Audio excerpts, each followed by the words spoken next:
Crawford is a fight fan, and he's a fight fan's fighter. The Ennis Express is a runaway train. Ain't no pressure when you built for this. Man down, round one. The truth hurts.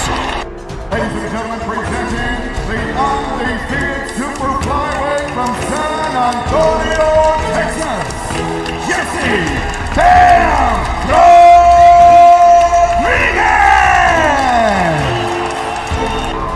The universally recognized undisputed lightweight champion of the world, Devin the Dream Haney!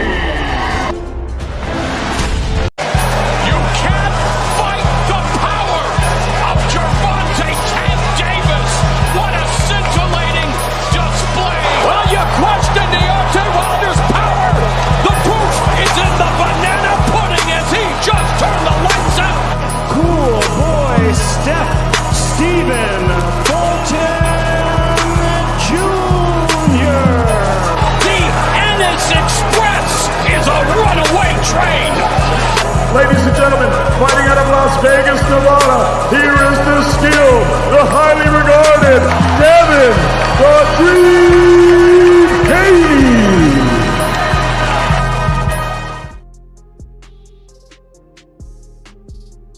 Man, as we always do, man. What up, man? Salute to the people. Much love and respect to everybody. Y'all know how I rock anyways. Hey, man, I got a lot to talk about real quick. And we got to talk about this boxing stuff. I don't want to be too long tonight. I'm trying my best not to be as long as I used to be, but hell, y'all know how it goes. I'm going to be long with it anyway. So it is what it is. Shout out to everybody pulled up in the chat. We dropped the link early, as always. And we drop it early because what happened? We get started late. You know what I'm saying? So y'all feel free to pull up.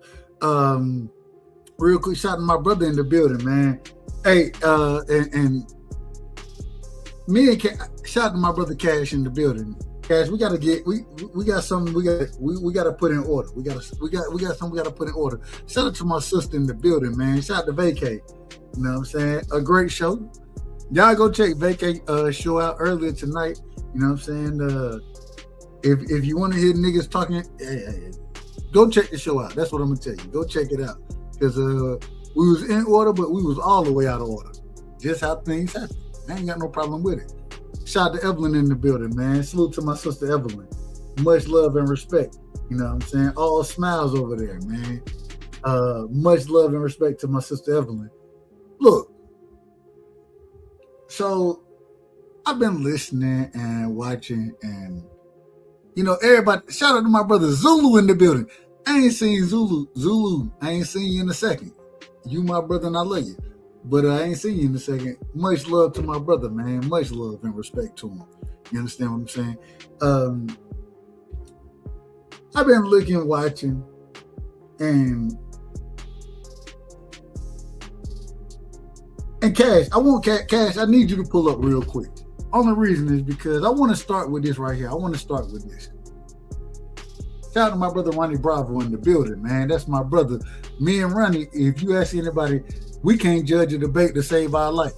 That's what they'll tell you. You know what I'm saying? We are two of the worst judges you've ever seen. Respect. And Ronnie, he ain't gonna disagree with me. He knows it's true.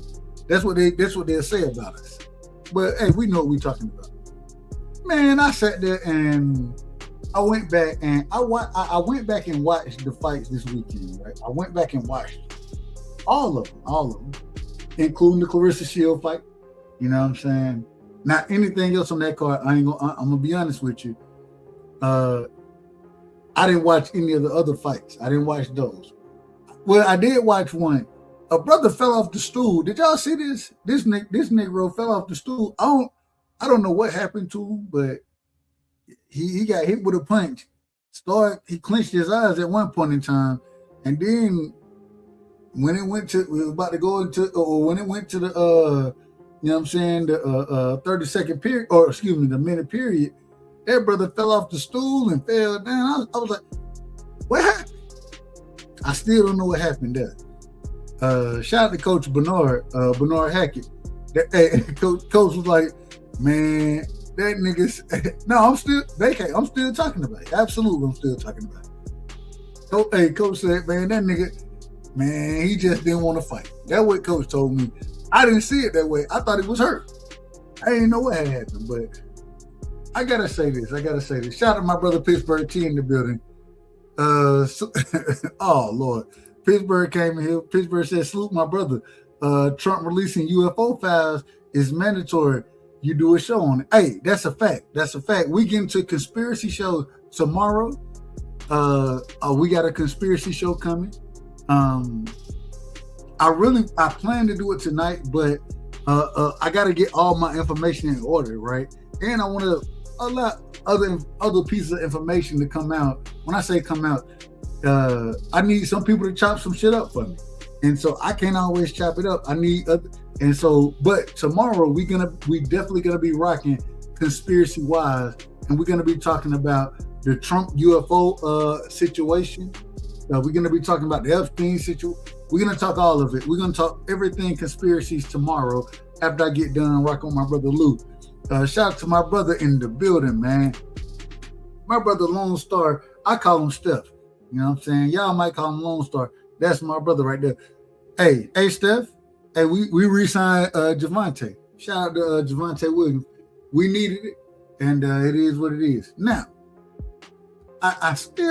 we talked a little about it, and because we had good biblical talk yesterday. Shout out to Auntie Rose. You know what I'm saying, Mr. Chipman. Great biblical talk yesterday. So I had to kind of jump off early to have that conversation. Y'all let me know if y'all want to be a part of the conversation, man. I'll be forgetting. I got to put my banners up. Let me put my banners up. Give me a second. I'm going to put this one up right here. We're going to put that across the ticker, but that's the Cash App. But y'all email me. If you need my email, let me know. And y'all come through for the biblical talk because we love doing it. You know what I'm saying? This weekend was a great boxing event. It was a great boxing event, right? But it's still out of order. Absolutely. Hey, Steph, I got you, Steph. Let me know if you want the link, and we do this on a regular basis. We talk biblically behind the scenes, so it is what it is. But this weekend was out of order. It was in order to some degree, but all the way out of order. Antoine Russell. I got a question for the people. How good is Antoine? How good is he? Cash, respectfully. I say this respectfully. I don't think he's going to have a problem with this. Shout out to my brother Cash. Cash hit me and was like, man, I thought Antoine lost that motherfucking fight. I disagreed with that. But at the same time, I think it was a much closer fight than people looked at it as. You understand what I'm saying? This how y'all know I ain't lying about it. People think I be lying about this stuff. What can I say? Gary Antoine Russell was getting punched on. Hey, it was a much closer fight than I think people looked at it as. I agree with him. I'm questioning at this current moment in time, how good is Gary Antoine? I'm questioning. Now, I said from the beginning, I thought that Hiroka was the goods. I thought Hiroka could fight. I didn't watch many of Hiroka fights. When I say many, let me be honest. 3 to 4 of his fights previous to Antoine fight.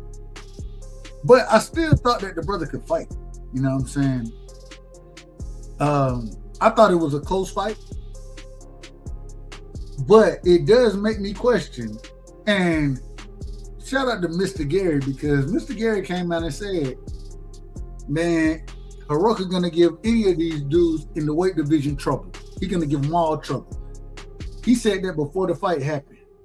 And then and he said that, yeah, Hiroka's style is all wrong for Antoine. That's what Mr. Gary said. And it went in there, it proved to be correct. And that man, We always talk about acclimation when you have to fly and time or the different time zones and those type of things. Well, he wasn't. That man got his visa. But it seemed like we were talking about it on Tuesday of last week, and it seemed like he got it the next day. But it's out of order, and for him to come in and still put up a fight that he fought, I think we have to give that brother credit. I think credit is due there to Mr. Hiroka. You know what I'm saying? He didn't win the fight, in my opinion. I know Cash say that Antoine was getting beat on. I didn't see it quite that way, but I did think that he understood how to use his distance. Antoine went back to an old school tactic that we ain't seen from a lot of fighters in today's game. That nigga went back to the shoe shining game. We don't see a lot of individuals go back to the shoe shining game. Antoine went back to the shoe shining. And if y'all don't know what shoe shining is, it's where you throw a lot of punches on the inside to the body and you try your best to work your way up, right? We don't see that on a regular basis now. But Antoine had to do that. He had to do it. Shout out to my brother BVO in the building. Shout out to Vamos in the building as well. You know what I'm saying? Vamos, I'm gonna get you straight in a second. Give me a second. But man, y'all make sure y'all go sub to BVO as well.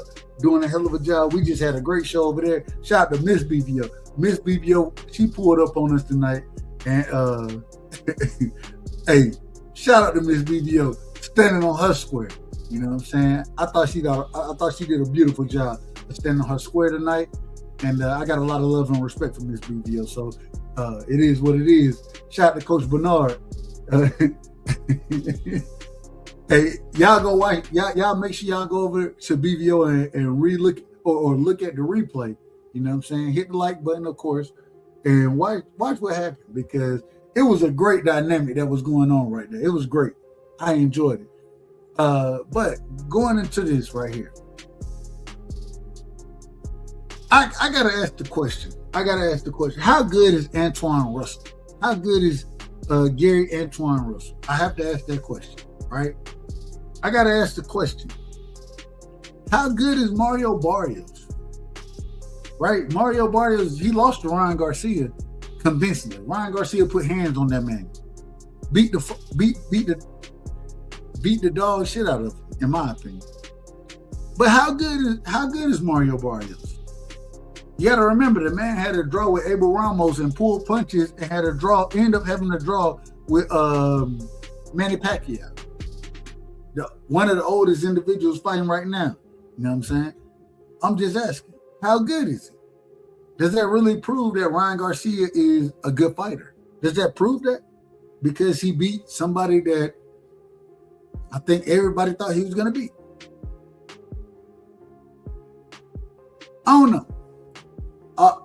When we talking and the other fight, real quick, we look at Africa. Africa then pulled out of a fight against the same nigga. What's the nigga name, man? I'm gonna call the nigga name. I'm gonna call him wrong. No, we giving Ryan the credit. We giving him credit. I'm giving him credit for the win. I'm giving him his credit. I can still ask questions. Pull up, nigga. Matter of fact, you need to pull up because you out of order, and I'm calling you out of order. You out of order. Cash Crypto, you out of order, man. I'm calling you out of order. Anyways, Oscar Duarte, this individual that we just watched Africa pull out against. I thought Africa would win that fight pretty easily. I thought he would outbox him. But all of a sudden, this nigga, he's sick. He fighting with the IBF title, right? The IBF champion, understanding that, yes, it's gonna be a rehydrate. Right, you ain't gonna be able to rehydrate over 10 pounds. That's what the IBF has always done. Unless it's a unification, you can't rehydrate over 10 pounds. We all know this. So Africa absolutely knows this. So instead of fighting Oscar Duarte, you should have been trying to unify. You should have been trying to unify. But you weren't trying to do that. And now you pull out of a fight against Oscar Duarte, an individual who was ready and made weight. You made weight as well. That man was ready to fight. But you worried about rehydration. Then what the fuck you even went and grabbed the IBF belt for then? Why would you even do that? If you know you ain't gonna make weight and you know there's a weight clause, the only way you do that is if you're gonna unify. Because you out here crying. And this is what we on tonight, man. We gotta give Africa the drop because the man seemed like a crybaby. An absolute crybaby out here. He's whining and complaining instead of handling business. He whining and complaining. An individual that done worked his way and deserves a shot at the championship in Oscar Duarte, all of a sudden he don't get his opportunity because your dumb ass, respectfully, Africa, Richardson Hitchison. When I say Africa, I'm talking about Richardson Hitchison. That's what I'm talking about. For anybody who don't know. Your dumb ass then went out there and won a title with the IBF, and now you know when you defend it, there's gonna be a rehydration clause because that's what the IBF does. You know that. And now all of a sudden, man, I didn't feel like myself. Man, I ain't feel like my. Then what the fuck you went and fought for that title for? The fuck you fighting for that title for? And we're gonna call hoe ass niggas. You a hoe ass nigga, bruh. This is what we look at. This is how I look at you. I'm not putting this on nobody else. I'm talking about Dub right side. You a hoe ass nigga. That's what we calling you. A hoe, a bitch, bullshitting around. Look at, man, how good are you? You done sat here and worried about, well, first off, you want to be a champion. You done moved to 40. And now you done moved to 40 and won the IBF championship. And you know the rules like I know the rules. If I know the rules, I know you know the rules. Because you got the belt. You got the belt, nigga. Hoe ass nigga. Pussy nigga. Punk ass motherfucker. That's what we calling you. And anybody who disagree, please pull up. Please pull up. Because that's what that nigga is. A bitch, he a bitch. He knew all of this stuff before it happened. And now all of a sudden the nigga, he got a cough and man, he don't feel according. He can't go fight. The fuck you can't fight for? The reason you can't fight is because you want to rehydrate 25 pounds. That's why. That's why you ain't going out to the fight. You wanna rehydrate 25 fucking pounds. You a whole motherfucking ass nigga. You can't go beat a nigga at big. Come on, man. It's some bullshit. And we're not gonna have this around here. And we're gonna call these motherfuckers out, man. We're gonna call these people out. It's some hoe shit, and we calling them a hoe right now. You a motherfucking hoe. You a bitch. Man, stop the cap. Stop capping. You weren't sick. You ain't catch the flu overnight. You know what I'm saying? Some unknown illness. No, nigga, none of that happened. You couldn't rehydrate like you wanted to. You had a rehydration clause because the IBF has a rehydration clause, right? And that's the belt that you hold. And you sit there and you talk about that belt. So instead of going out and trying to fight this nigga right here, unify. Unify, nigga. Unify the belts. And if you go unify, you can rehydrate how you want to. But you didn't want to smoke with them other niggas. You didn't want to smoke with any of those other guys. You didn't want that smoke. You wanted easy work. And then, man, strip this nigga immediately. Strip him. Immediately. He should be stripped. He shouldn't be a champion because he's not a champion. He knew when he went and won that title, he knew the rules. If I knew the rules, if I know him, y'all know him like I know him. If I knew this shit, he knew that shit. but he went out there and act like a motherfucking fool. Man, fuck. Put his head on the mother. Hey, y'all lucky this ain't Game of Thrones, cause hey, that nigga head will be on the motherfucking hey, somebody gotta chop that bitch off. Somebody gotta chop that motherfucker off at this point. Cause he bullshitting. He bullshitting out here. And we're gonna call bullshit. And I think Africa can fight. I think he can box. I think he's a very good boxer. The problem is that nigga ain't never really want no smoke in his life. He ain't never wanted smoke. Y'all tell me what smoke he went and got. We ain't never seen him go get no smoke. We ain't never seen it. Hoe ass nigga. That's what I'm calling him. And it is what it is. Let's move forward. I apologize. Y'all know, hey, and at the end of the day, hold on, let me read the comments real quick. Look, I'm out of order. Cash said, I approve this message. And shout out to my brother. Ronnie Bravo said, call this punk ass out. That's what we're gonna do. That's what we're gonna do around here. He a hoe. He a bitch. I'm calling him all them words. All of them. Ain't no way you want to actually fight. And then all of a sudden, when it's time for your ass to fight, well, man, I can't. Man, I feel bad right now. I feel bad. Well, who cares how you feel? You already knew when you went after the IBF belt, you knew that you weren't going to be able to rehydrate over 10 pounds. You knew that unless you was unifying. Hence the reason your ass should have been unified. But you were scared to do that. Oh ass nigga. That's what we call them. Hey, y'all call me out of order if y'all want to. I want to move forward. And fuck Africa. Fuck them. Because once again, a bitch ass nigga, a hoe ass nigga, and he done showed it. He done showed it. Anybody who want, hey, y'all address me accordingly. Pull up. But I want to move forward. See, hey, and this is what I'm talking about. Meanwhile, Barrios fighting with the flu. Straight, man. Barrios one ducking, no wreck. He got his ass whooped now. Let's be honest. He got his ass whooped. I thought he was. I give him credit. I actually give Mario Barrios credit because I thought he was going to get stopped. He didn't get stopped in the fight. He didn't get stopped. I thought he was going to get his ass stopped. But at the same time,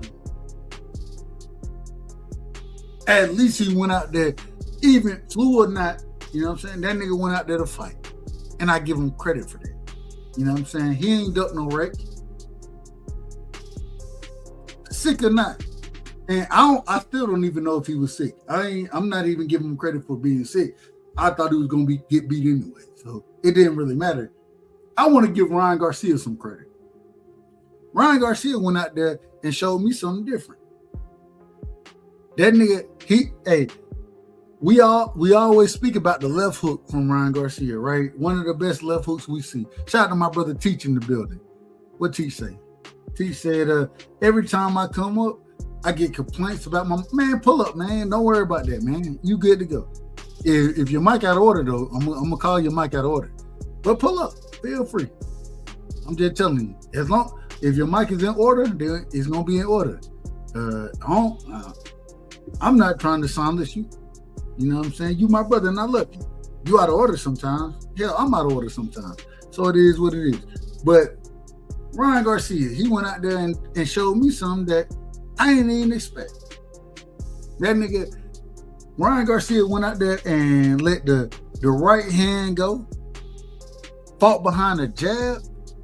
You understand what I'm saying? Oh, man. I thought Ryan Garcia's performance was spectacular. I didn't see it happening the way it happened, right? I picked Ryan to win, but I picked him to win. I was like, man, he going to hit this nigga with either a left hook or a left hook to the body. You know what I'm saying? That'll be the end of the shot. Man, Ryan went out there and boxed well. I got my brother in the building. Testing 1, 2, 3. Teach. I want to make sure your mic is good. Talk to me. Testing. Oh, you in order, man. You all the way in order. Go ahead, Teach. What you got for me? Well, real quick. Oh, my bad. I ain't throw you off. Hold on. Let me get this right, Teach. You know, it don't always work the right way. It ain't always perfect around here. I want to ask you, Teach. First things first. I'm gonna ask you which fight you want to talk about first, because you know I want to talk about all of them, and I get long-winded with shit. So, what fight you want to talk about first? About the Wu and Frank fight. That was a good fight. Nabir Albright versus Frank Martin. I thought that was a fantastic fight. I think Frank Martin let me down in that fight. I think he let me down. I always thought that Nabir Albright, a great individual, you know what I'm saying, a hell of a fighter. I thought Frank had an opportunity to control that fight and be in control, or to control that fight more than he did. Man, I think he let that one get away from him. You know what I'm saying? And if Nabir Albright, if that man was able to keep his mouthpiece in those latter rounds, I actually thought that the ref should have took a point from him. I said that while I was watching the fight. I was like, take a point from this nigga. Every time this nigga get hit, his mouthpiece come out. You know what I'm saying? But I ain't mad at the ref not taking a point. I thought I didn't have a problem with the draw. I had no problem with that. At the end of the day, I thought I gave it to Frank early, but I thought Nabir, man, he had certain rounds where he was putting hands on Frank Martin, in my opinion, and I just think he kind of waned in the later rounds of the fight. But I had no problem with a draw. Go ahead. Man, I mean, I thought it was a good fight. Like in the early rounds, I had Frank up, and I think I had it like 5-1, like in the 6th round, I had 5-1, and then Nahir came back and took the other round to me, and I actually scored it a draw. But that fight had ebbs and flows. Frank was doing his thing, Nahir was doing his thing. And by the way, initially I picked Frank to win this fight because I thought Frank had the better skill. I mean, I've seen Wu fight before, and to me, good skills, but he's like one of the guys put in there to like test the other fighters. But I mean, this fight just showed me he had some star quality to him. A lot of people, were picking Wu to win. I was kind of surprised though, because a lot of people were picking Wu to like win in this fight. And a lot of people actually saw it as a tough fight. I mean, I didn't, but I mean, kudos to them because I mean they picked right. I thought real quick. I thought this was gonna be if you go back and listen, man, Albright, he a tough individual, bro. He's tough, and he got a lot of boxing skills. He's rangy, you know what I'm saying. And I thought he was gonna present problems for Frank, which when we watched the fight, he did. He presented a lot of problems for Frank, and man, I say this respectfully, truly, and people don't know this, but the reason I know the first way I found about Frank is he's cousins with a former linebacker, right, from the Cowboys. And because I understood that, that's kind of how I got a good understanding of Frank. You know what I'm saying? That's how I found him. And the man, he ain't been boxing, but what? Maybe 10 years now, maybe. I don't even think it's 10 years. It's probably less than that. So he's not, he didn't come up in boxing like that, but he ended up being good at it. But when you get into that upper echelon, and if y'all know about Wu, that nigga been boxing damn near his entire life. Damn near his entire life. You know what I'm saying? Come from a Philly pedigree. You know what I mean? So I think that he has a better understanding than Frank does. I think Frank is a tad bit more talented, but the problem is if you don't understand, boxing is a game you have to understand. You know what I'm saying? You got to see and pick and choose. Where I think he did it well in that fight, but I think Frank Martin, his skills or his skill and his talent outweighed exactly the knowledge of Nabil, and that's why it ended up being a draw. If this was a fight against anybody else, I think Nabil Albright would win that fight. Yeah, you know what I'm saying? Because then, I think he was able to get out of the way of some big shots. I never thought he was truly hurt. I thought he got clipped a couple times, but I thought Frank got clipped. You know what I'm saying? And I thought Frank was truly hurt at one point in time. But even when Nabil Albright had him hurt, I believe that was the 12th round, the nigga mouthpiece came out 3 or 4 times, or 2 or 3 times, whatever it is. I was sitting there yelling, man, warn this nigga. Take a point from this nigga, man. Hey, you can't just keep your mouth, your gum shield just can't keep falling down, man. Your gum shield can't just keep falling down. You know what I'm saying? Bite down accordingly, man. Come on. And I didn't think he did it. So, hey, I didn't have a problem with the draw, but I thought it was a very close fight. And I thought Albright showed up well. I thought Frank Martin showed up well as well. You know what I'm saying? If the gum shield didn't come out, I would have gave it to Albright. I would have gave it to him by 1 round. But the draw, I have no problem with it. Go ahead, Teach. I apologize for being long-winded. If that gum shield didn't come out, he could have possibly dropped Frank, because I mean the ref immediately stopped it when Albright had the momentum. Exactly. So I think Frank got lucky in that case. Man, Frank, do you think Frank was in trouble in that? And shout out to Zulu in the building. That's my brother. Mm-hmm. Zulu, hey, he said Frank was in trouble. Hey, you know, when they put the double trouble on the, hey, I thought it was in trouble, bro. I thought it was in trouble, but I thought the gun when the gum shield fell out, it gave him extra time to recover. You know what I'm saying, and then allowed the Brit or Albright to break him down accordingly. Woo! It didn't allow him to do it. Go ahead. You know what's funny, Dub? Because I've seen a lot of fights where fighters' gum shield came out, and the ref still gives them like a couple more seconds to fight before they actually stop it. But this was like immediate. Like as soon as it came out, he just stopped it twice.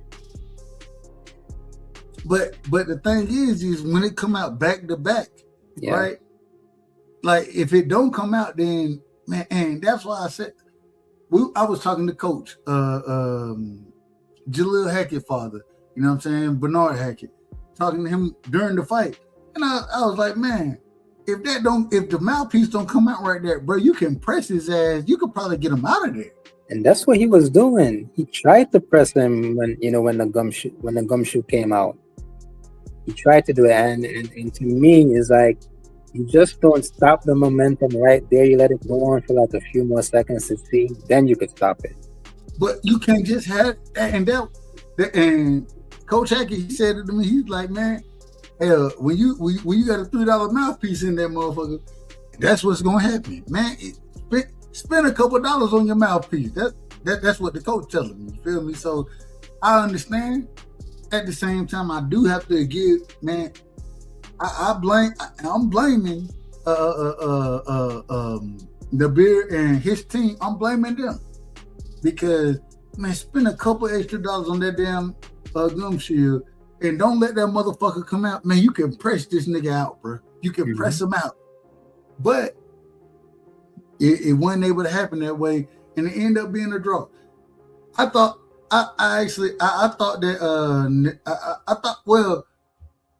overall, I thought it was a close fight. I wasn't mad at the draw, but if you could have pressed him a little later in that fight, I could have gave you the fight. But because of you losing your mouthpiece and those type of things, I think that those later rounds kind of end up being toss-up rounds.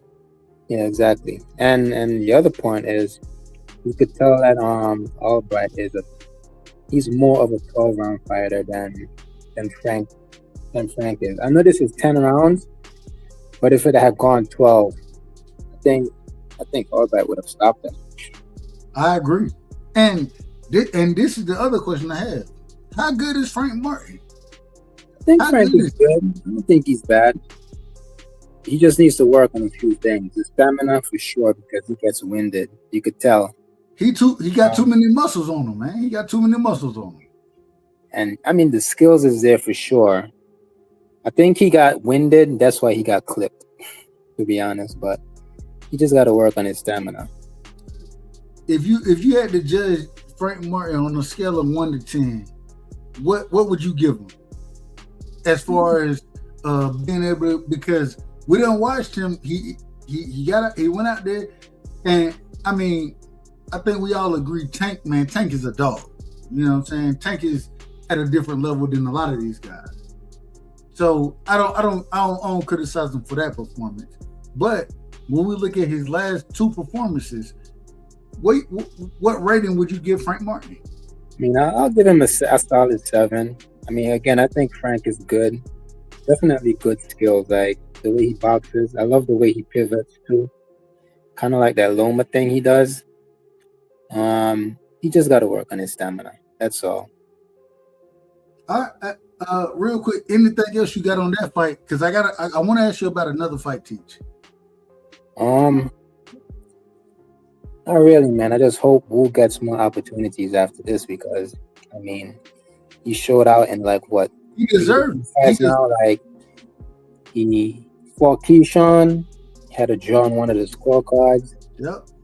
Fought his brother. He won that fight. Beat his brother, and then they jumped him. Respectfully. I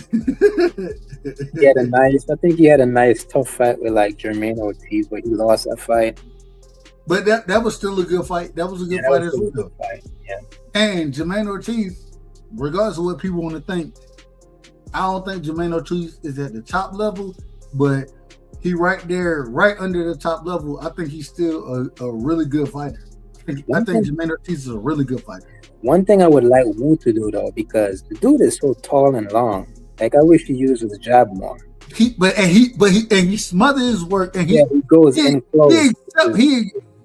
One of the things I always criticize Sebastian Fundora about, and Sebastian Fundora, he got better about it. But man, y'all gotta stop accepting these inside fights, bro. Stop accepting it.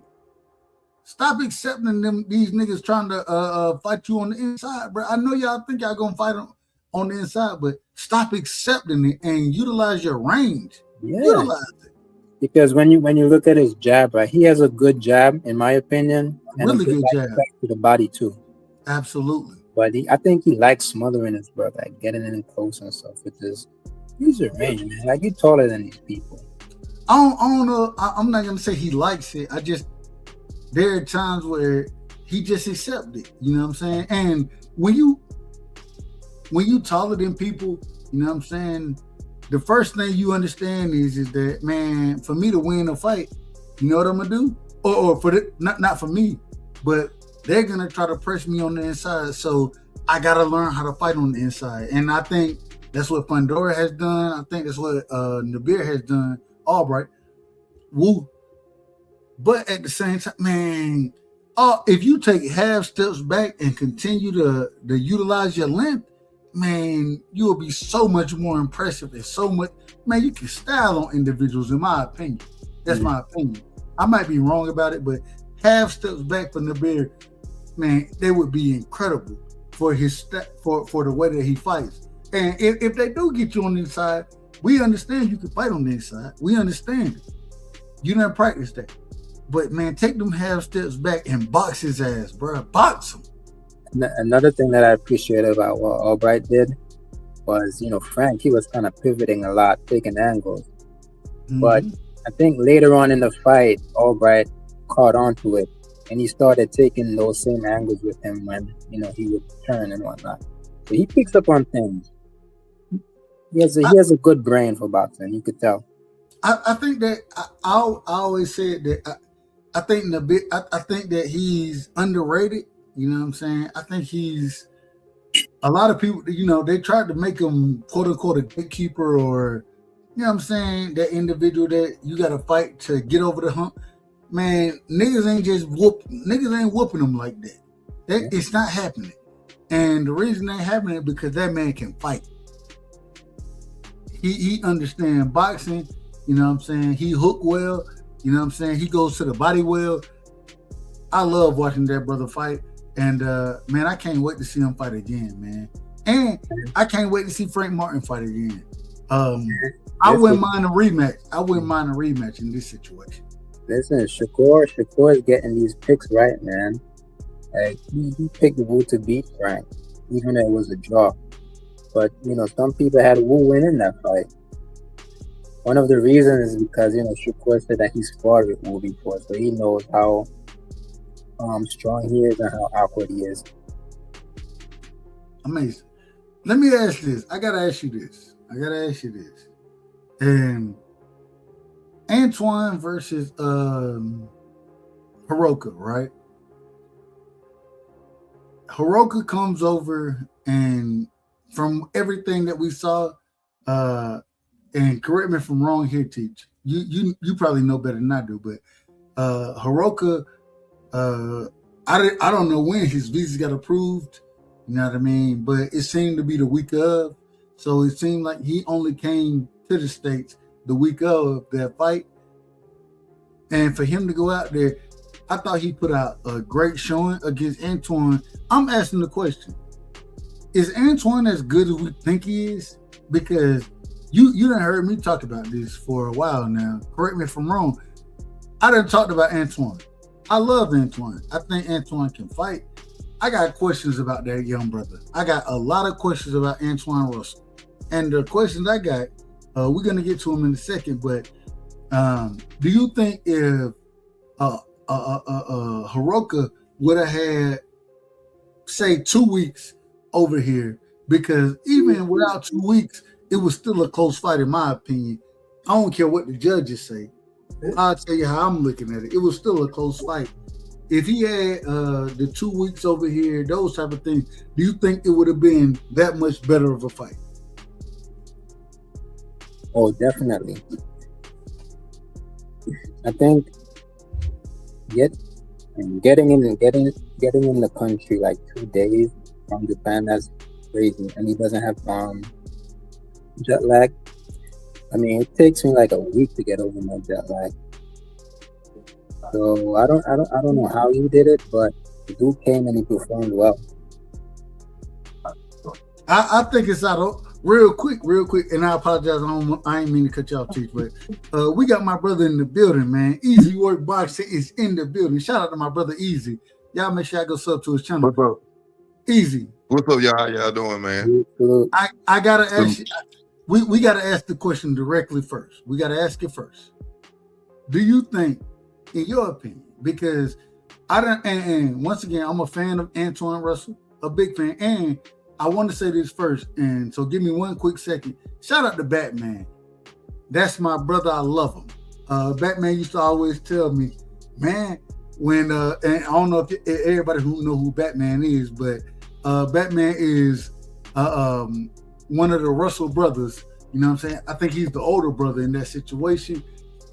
He used to always say, man, Antoine gonna welcome Devin. Yeah, I know I'm a Devin fan. Antoine gonna welcome Devin to the division. Man, Devin will put hands on Antoine, in my personal opinion right now. But before we get to that, what did you see from Antoine and Hiroka? Easy. What did you see in that fight? Break that fight down, and hey, just break it down. I don't want to be biased. With Hiroka,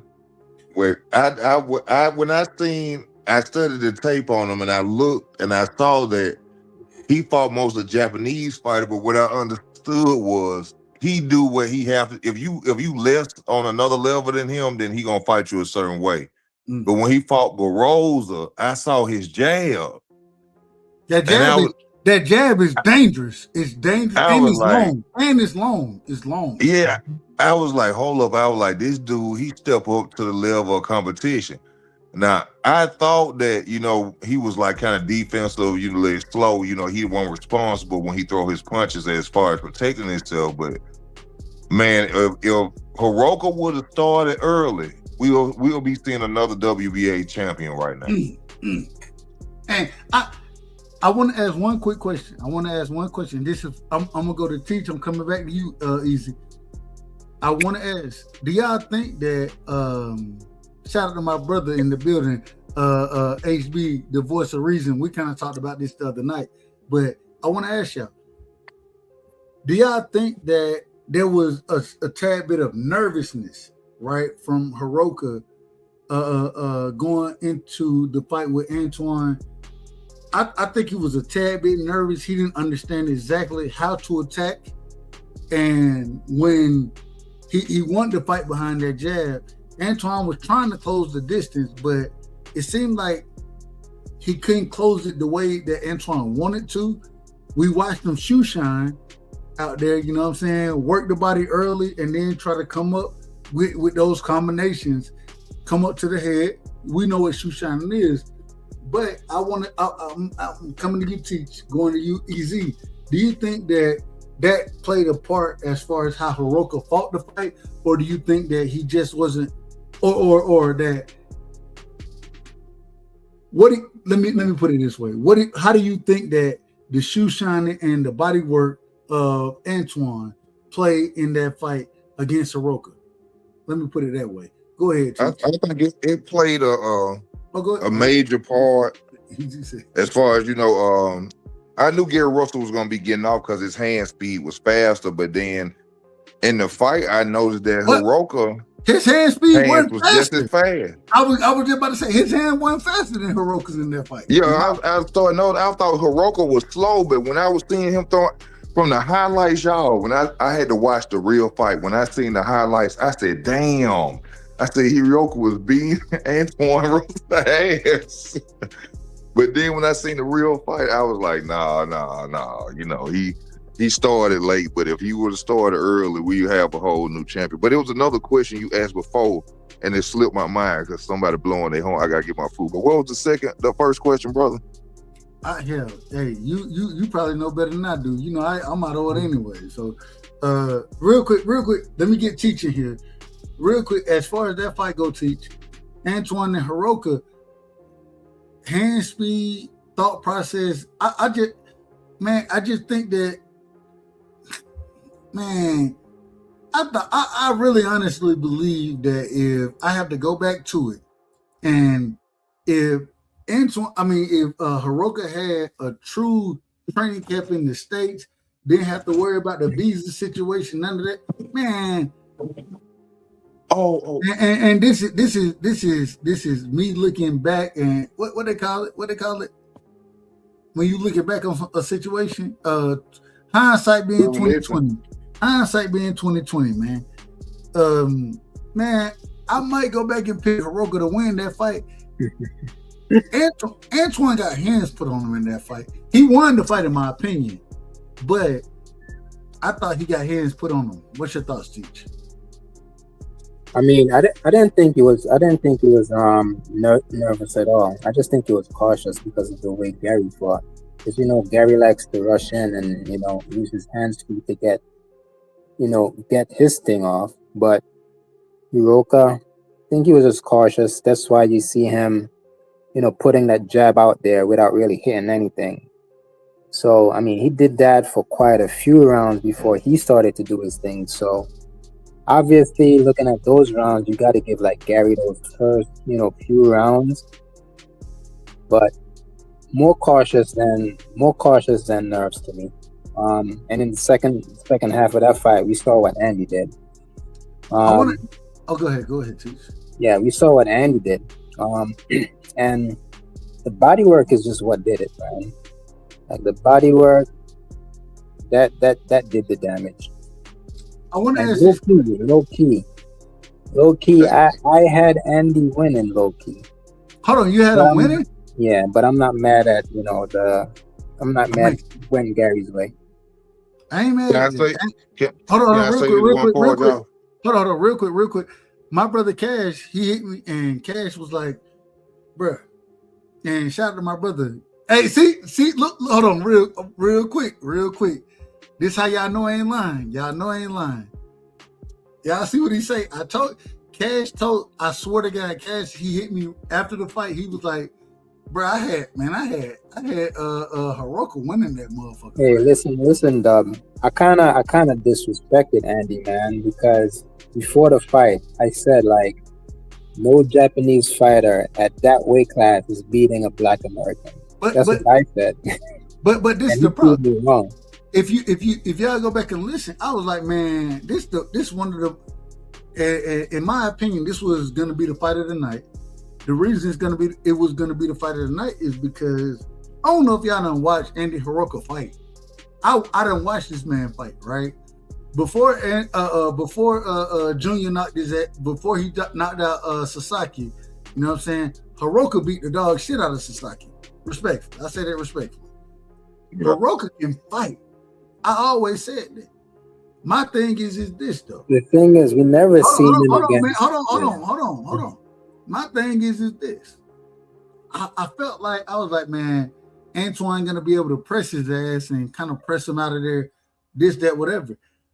I was wrong about it. And when I watched that fight and how it played out, I promise you, I was actually shocked because the thing I think that Hiroko struggled with early in the fight, he was worried about taking a punch.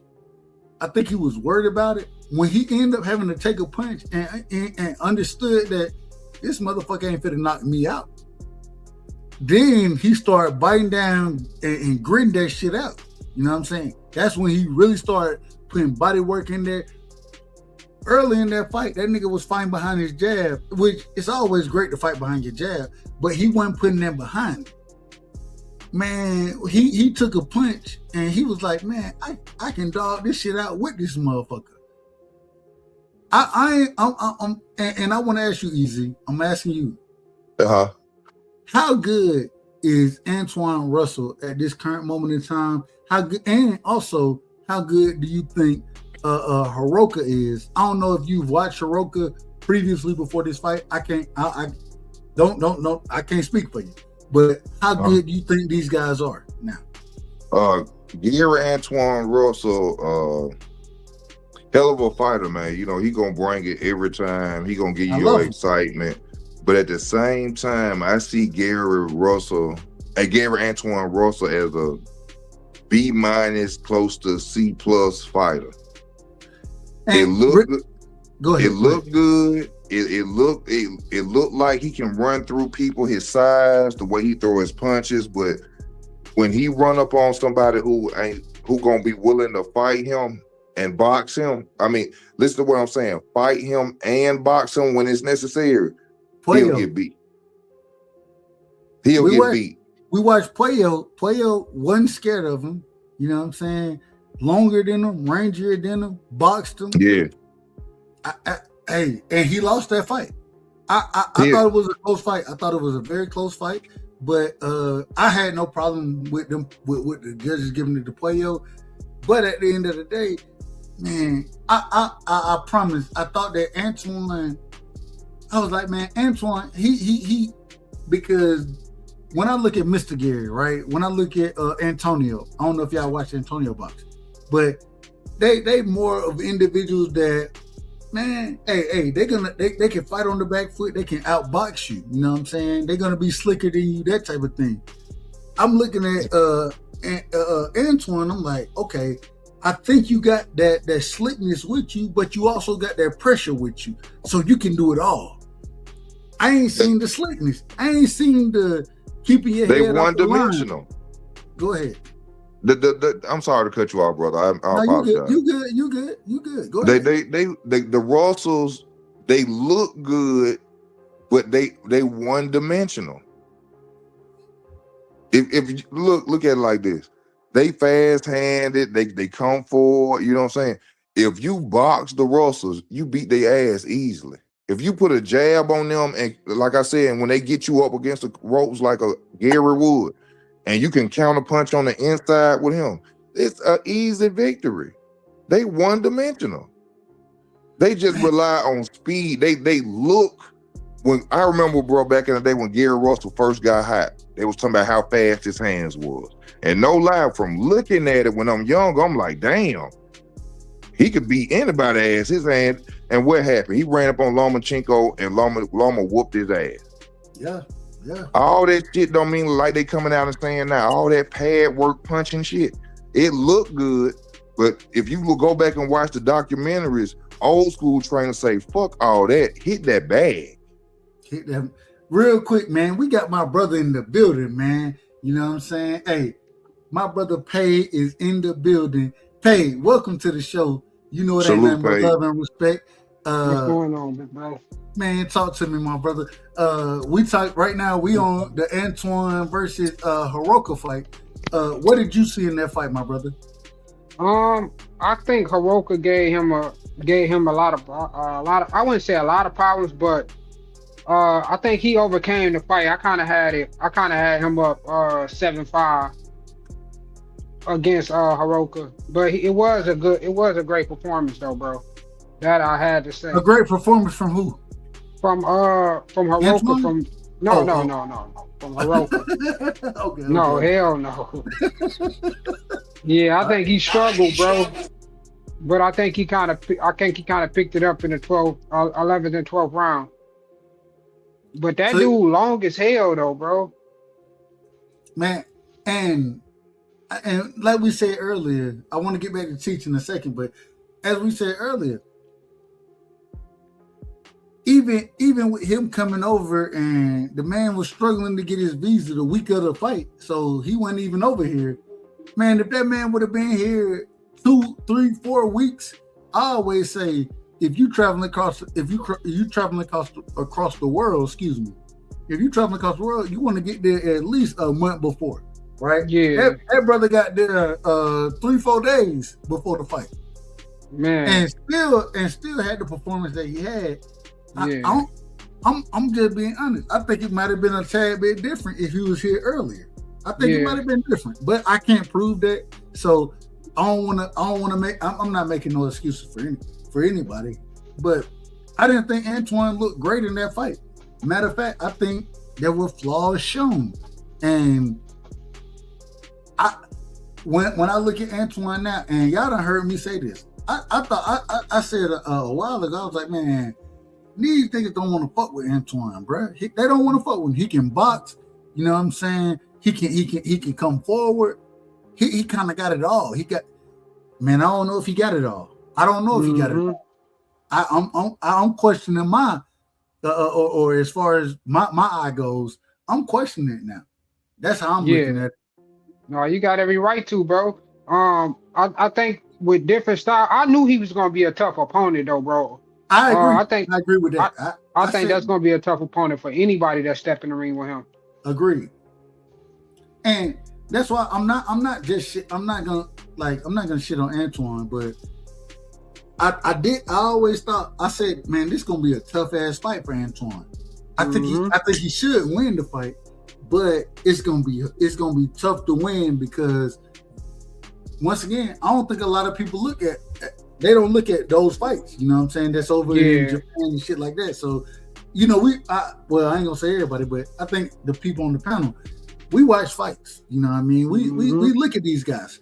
And when I seen Hiroka, every time I've seen him fight, I was like, bro, man, this nigga tough for anybody, bro. Like he a tough. And then if y'all go back, we'll pull it up if we need to, but Mr. Gary, shout out to Mr. Gary, he said himself, he was like, man, this shit finna be tough. His style is all wrong for Antoine, and it's gonna be a tough ass fight for Antoine. I didn't think the second part, I gotta say, so when I watch fights, I always watch them on mute. A lot of times I'm calling them, so I'm watching it on mute, right? I went back and watched it and listened to what Mr. Gary was saying in the corner. Man, when he pissed off. He pissed off. He like, bro, what the fuck are you doing? Like, you're not listening right now. You're not listening. You're doing what you want to do, and you're making this shit difficult. Which I'm not sure if that's true because I don't know if there's anything Antoine could have did to make it easier because of the style that Hiroka fight. And then when Hiroka started going to the body, Antoine was going to the body early, right? Mm-hmm. Man, when Hiroka started going to the body outside of the nut shots, outside of them, and that shit kind of pissed me off as well, because one of them shots, like, it is one thing to hit a nigga on the belt line. It's another. It's another thing to hit a nigga under the balls, bro. Like that's a whole nother shot, bro. That's a whole nother shot. You feel me? And so, can I say this, y'all? It was one more thing he could have did, but like I said, he one dimensional. Hiroka have to plant his feet. Mm-hmm. If Antoine would have been moving and boxing off his feet, he would have easily whooped Hiroka ass. Hiroka had to stand there and plant his feet to throw his combinations. I don't know. I don't know if Antoine can box off his feet down. I don't know if he can. Didn't look like he could. I think that Antoine, and I think that from what I seen in that fight, and I always told, hey, shout out to Batman, rest in peace to Batman. If y'all don't know who Batman is, that's my brother first. You know what I'm saying? He was the big brother of all of those guys. You know what I'm saying? The Russell individuals end up getting killed. But hey, man, shout out to Batman. I love that brother. You know what I'm saying? We talked about this a long time ago. And I used to tell him, I was like, man, they've been gonna box circles around Antoine. You know what I'm saying? He was like, well, if you can think that all you want to, but hey, we're gonna welcome him to the division. You feel me? And shout out to Batman, because Batman always stand on the square. And you should. That's your family. Right. You feel me? You should. But now when I look at him, I'm like, man, I think Antoine, I still think he good. But I don't, man, the man footwork, his footwork is trash. Respectfully. I say this respectfully. That shit is horrible at certain moments in time. You know what I'm saying? And if he fighting against a longer individual, I watched him take body shots that he shouldn't have been taking. I don't know, man. I had him beat everybody at 40. I don't have him beat everybody at 40 at this current moment in time anymore. Teach, I want to come to you, going back to Paid, going back to Easy. What you think about what I'm saying? What do you rank him at 40 right now, Teach? I mean, I don't have any issues with what you said. And I want to go back to the comparison Easy made about the Russell brothers. For me, the way I see it is the older brother, he has like the IQ, the hand speed, and the slickness, right? And then the younger brother, he's like more fearless, and he has more intensity, plus the hand speed. So, I mean, they got some different things going on. But if you could teach Gary Antoine some of that, I don't know if you could teach IQ, but if he could get that somehow, plus the sickness, I think he would just level up pretty much. But I mean, I have him. You know, I have 1 to 10, like we did with Frank. I gave Frank like a 7. I want to give Antoine like a 7.5 or something. I was gonna say I give Frank a 7. I give Gary a 6. And the reason why I would give him a 7.5 is because I actually think he's fighting above his weight class. Like he should be at 135 to me. Hold on. You think Antoine should be at 35? Yeah. And the reason why I say that is because you could just look at their body, right? Look at Andy's body, right? Like, you know you're big for a weight class when you're that chiseled, when you're that sucked down. Like, you see his abs and everything, no body fat. When Antoine comes in at like 137, like, you still see some baddie fat on a guy. Like, he's not really cutting weight to get to 140. And I think he could make 135 easy. But Chief, But I give him credit for fighting bigger guys than him. But Teach, this is the problem I have with what you're saying. And then I want to hear, we're going to Easy and then we're going to Pay. My problem with what you're saying is, this man, he's never fought. Y'all tell me who he fought at 35. Since he done been a professional, the nigga done been consistently fighting at 40. Yeah, you know what I'm saying? And so all of a sudden, like you're telling me, man, hey, this nigga need to move that. No, he don't need to No, move now. I think he can make 35 because to me he looks like he's fighting a weight above.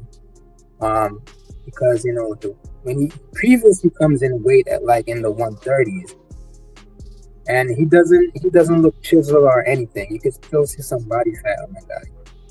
Let me go to we going easy, then we going to Paid. I'm gonna let y'all respond accordingly. Yeah, hey, easy, it's on you. Paid, we come to you next. All right. From Gary Antoine Russell body size, it look like because he's so disciplined, he can make 140.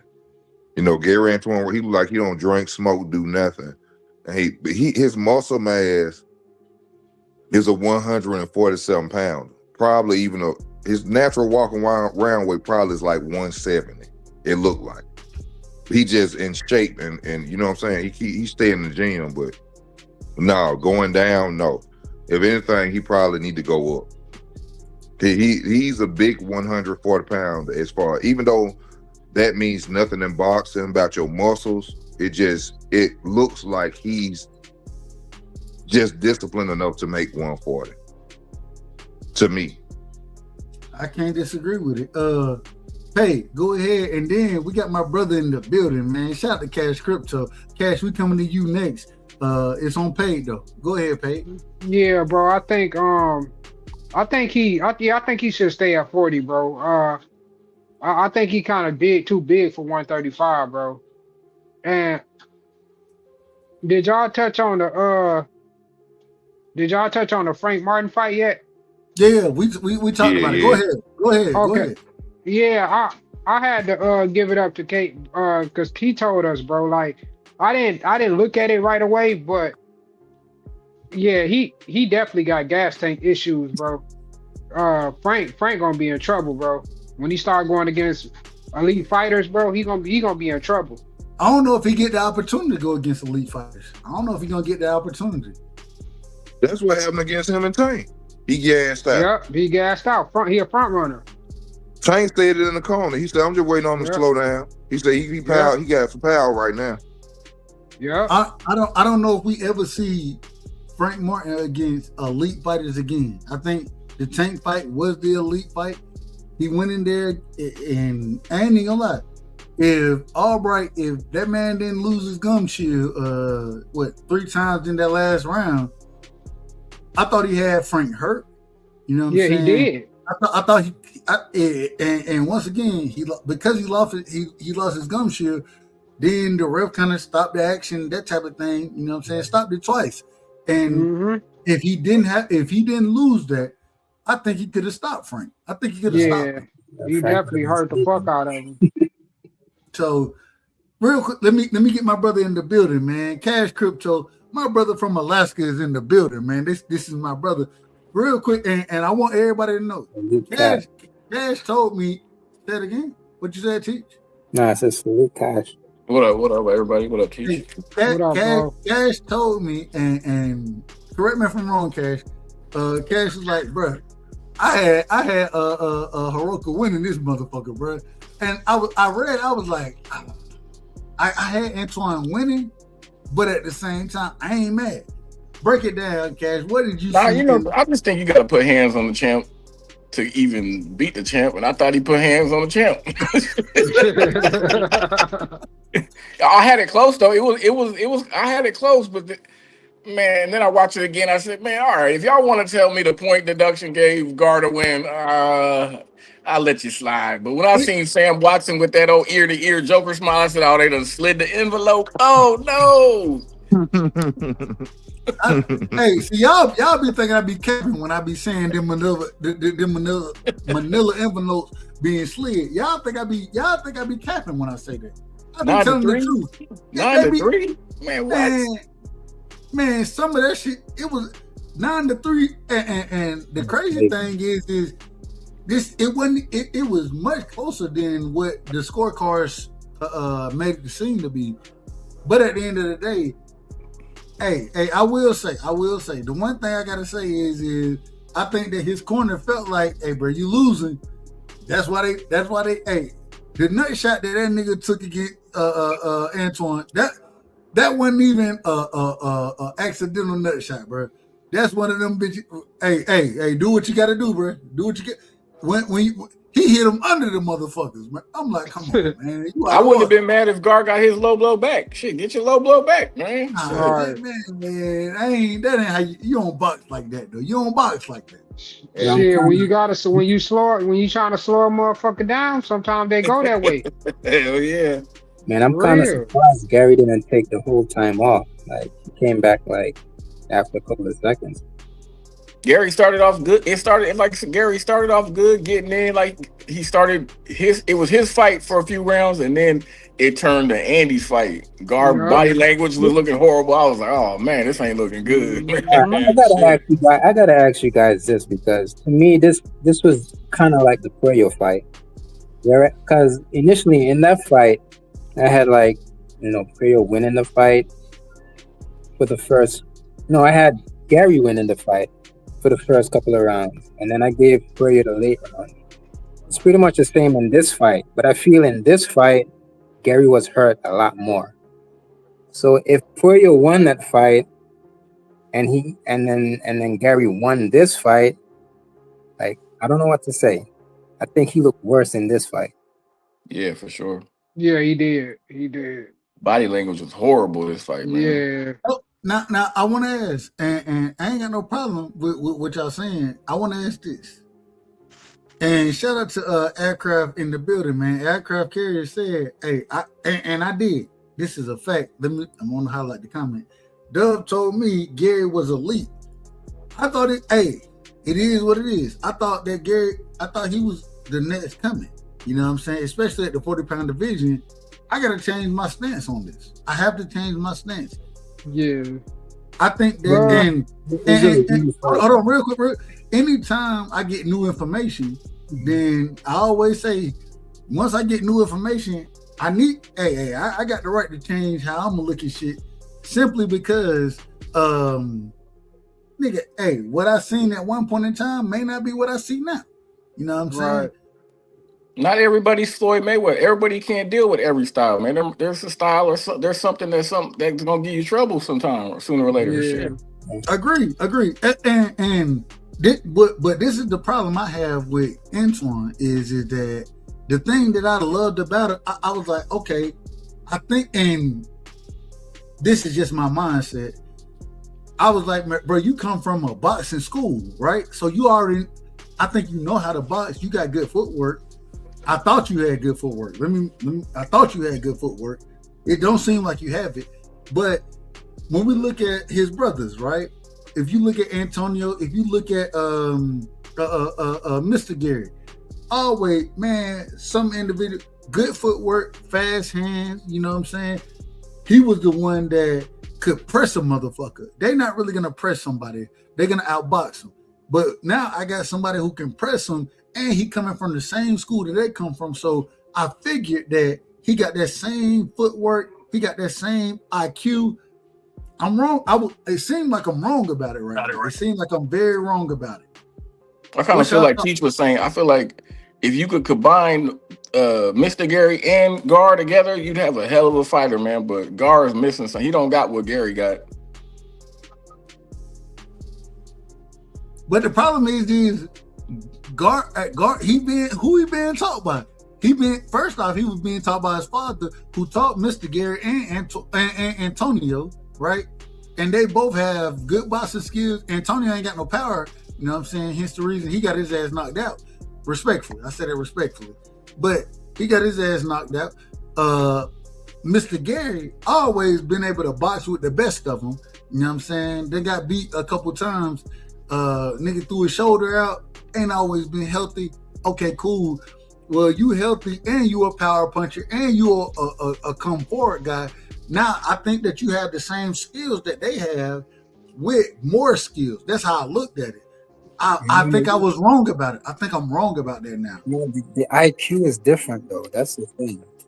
I think if it was Gary, the older brother, like he would have approached that fight differently because I think he would have seen a lot more things than what his younger brother saw. I mean, he was trying to tell his younger brother to like get in and work the body, but kind of feel like Gary couldn't. He would do the combos to the body, but those are like ineffective combos. Yeah, He wasn't really doing the body I work. think I just think he struggled with longer fighters, with longer boxers. Yep, that length give him problems. Yeah, for sure. Because it's like he can't get in the inside of him, so he really can't get to work. So he's pretty much trying to fight from the outside. And that's kind of like the wrong fight to fight when you got a lanky boxer like that. It's crazy. I feel it. All I'm saying is that I think that, man, I just felt like, and once again, it goes back into, man, sometimes I don't know if this makes sense, but when you look into the backgrounds of these individuals and how the individuals speak, what they train on, those type of things, right? And I'll make a prime example. Robert Garcia, right? One thing I know about Robert Garcia is he's gonna train his fighters, hey, throw your combinations, and then you're gonna finish this combination up with what? A left hook to the body. That's what you're gonna finish a lot of your combinations up with. So I expect that from guys. With the Russells, I always look at them. I'm like, hey, man, we're gonna fight, right? But we're gonna make sure we use our mind first. It didn't seem like Antoine was using his mind in that situation because that nigga was getting clipped with the jab so consistently early in that fight. I was thinking to myself, bro, what the fuck are you doing? And then when he got on the inside, what did he do? He started shoe shining to the body. And when you start shoe shining, hey, yeah, you shoe shine, you work your way up. But a lot of times, shoe shine, it ain't power behind them punches. You know what I'm saying? You tapping, and then you finding your shots. You're gonna find. What he was trying to do in that moment, he was shoe shining to the body, but he was trying to open up the head, which is why he working his way up. He working his way up. I agree. Can I say this about Robert Garcia is a great trainer, and this how I'm. If you remember about Marcos Maidana didn't used to have a jab at all until Robert Garcia trained him. Marcos Maidana is the only fighter to ever counter Floyd Mayweather's pull counter. From Robert Garcia training him. If you go back and you watch, that's when he knocked Floyd's teeth out. When Floyd pulled that pull counter, Marcos Maidana is beautiful if you go see it. Yeah, at the end of the round, yeah. Robert Garcia Robert Garcia could fight like a motherfucker too if you go watch him now. But and this is the thing though, even with Marcos Maidana, he always had what I would consider an awkward style. You know what I'm saying? Like he'll jab here and there, but the overhands that he threw and the angles that he came from, it was just a tad bit different from most fighters. You know what I'm saying? So it always made it tough to fight him. Did you see when he whooped Victor Ortiz's ass and Victor Ortiz was in the ring? He said, I don't think I should be doing this. Victor Ortiz didn't know where the punches was coming from, though. He couldn't even see them motherfuckers. Y'all, he beat Victor Ortiz's ass so bad, this boy stood up on camera and said, I don't think I should be doing this. Just like that. Marcos Maidana wasn't no joke, bro. He wasn't nothing to play with. Broner, though. Yeah. He definitely was. He was I could say some of the shit he was doing was some dirty shit, but he definitely, bro, he made it a fight, bro. Hey, we in a fight. But Marcos Maidana, respectfully, remember, he was the same individual who he knocked out Adrian Broner. He knocked his ass out. You know what I'm saying? Beat Adrian Broner ass.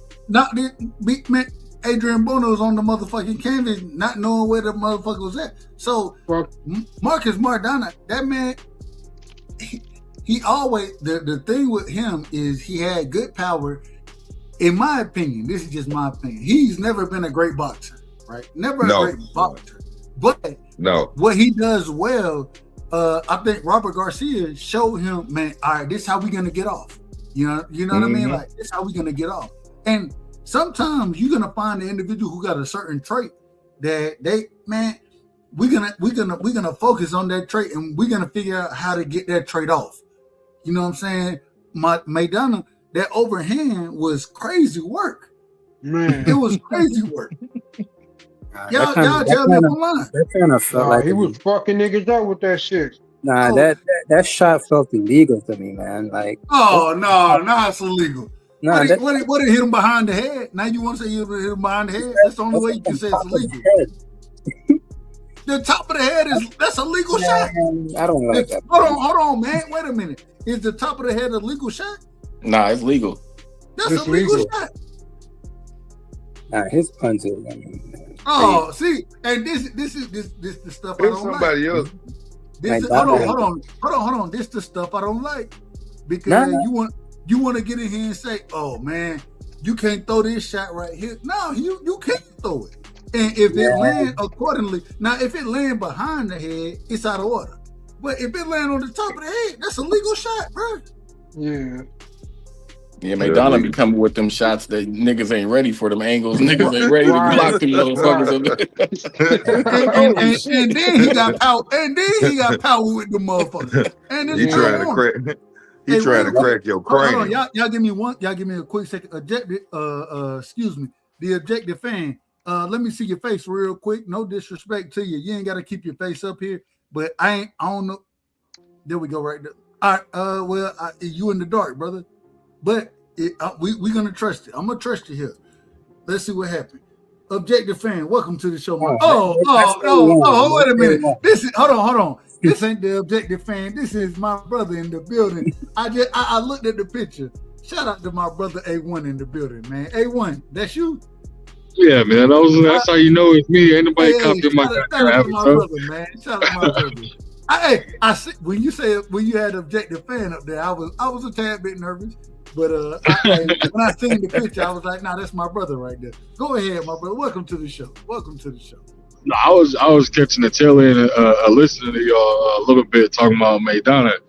I was just gonna say that the thing that made that motherfucker unique is he was awkward. He was an awkward ass puncher. Them punches was coming like octopus arms. You didn't know where they was gonna come from, bro. Like Exactly. that's how he buzzed Floyd ass. That's how Floyd was buzz. Like he was buzzed worse than goddamn Mosley did it because he had to grab the rope and limp back to his corner, like take them 2 little steps. If you watch it, bro, like Floyd was hurt. He just had a decent poker face, but them legs wasn't lying. But freaking. But the thing is those punches that he was throwing, they were coming from angles that most individuals ain't throwing punches from. You know what I'm saying?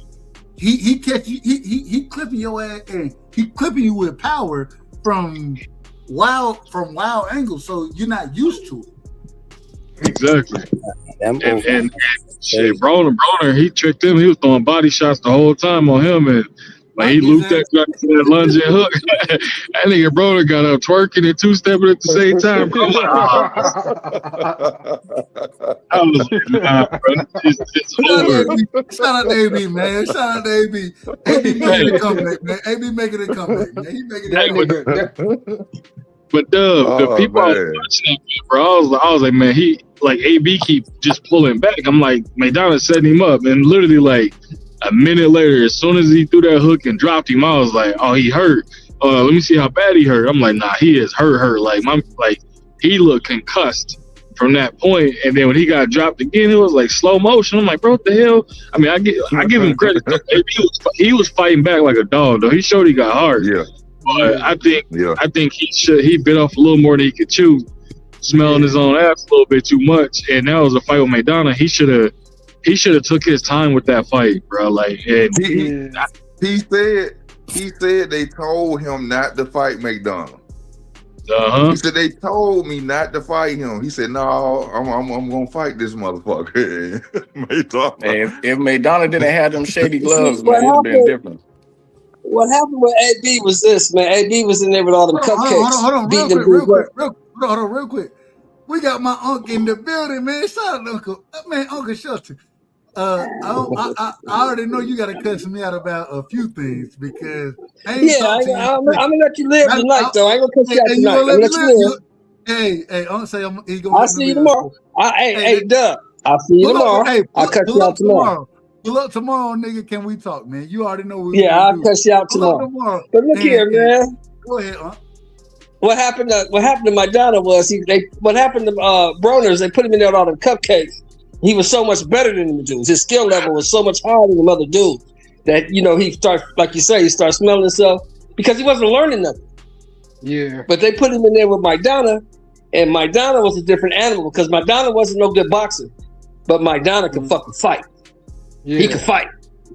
And he just out-toughed AB. He just went in there and steamrolled AB's ass. AB had never been in there with a dude that tough. Yeah. With a dude that can take his shots and keep coming. He never been in there with nothing like that before. Maidana had those gloves that Floyd didn't let slide through. They slid through on AB. AB didn't check though. Yeah, go ahead. Hey, correct me if I'm wrong, Sean, not to interrupt you. That fight was at 147 too, right? Yeah, 147. AB should have never been at 147. You're right. He should have never been there. I was going to ask, wasn't that his first fight at 147 too? No, because he beat Paulie at 147. He beat Paulie at 147. Yeah, but we know Paulie can't knock out my 3-year-old, man. I mean, but here's the thing. What I'm saying is, AB was always too small for 47. He was never going to have a good career at 47 because all them dudes was way bigger than him. Mm-hmm. He should have maxed out at 40. He really should have topped out at 35. If AB would have stayed at 35, 40, AB would have been dangerous. Hold on. But when he went to 47. Hold on.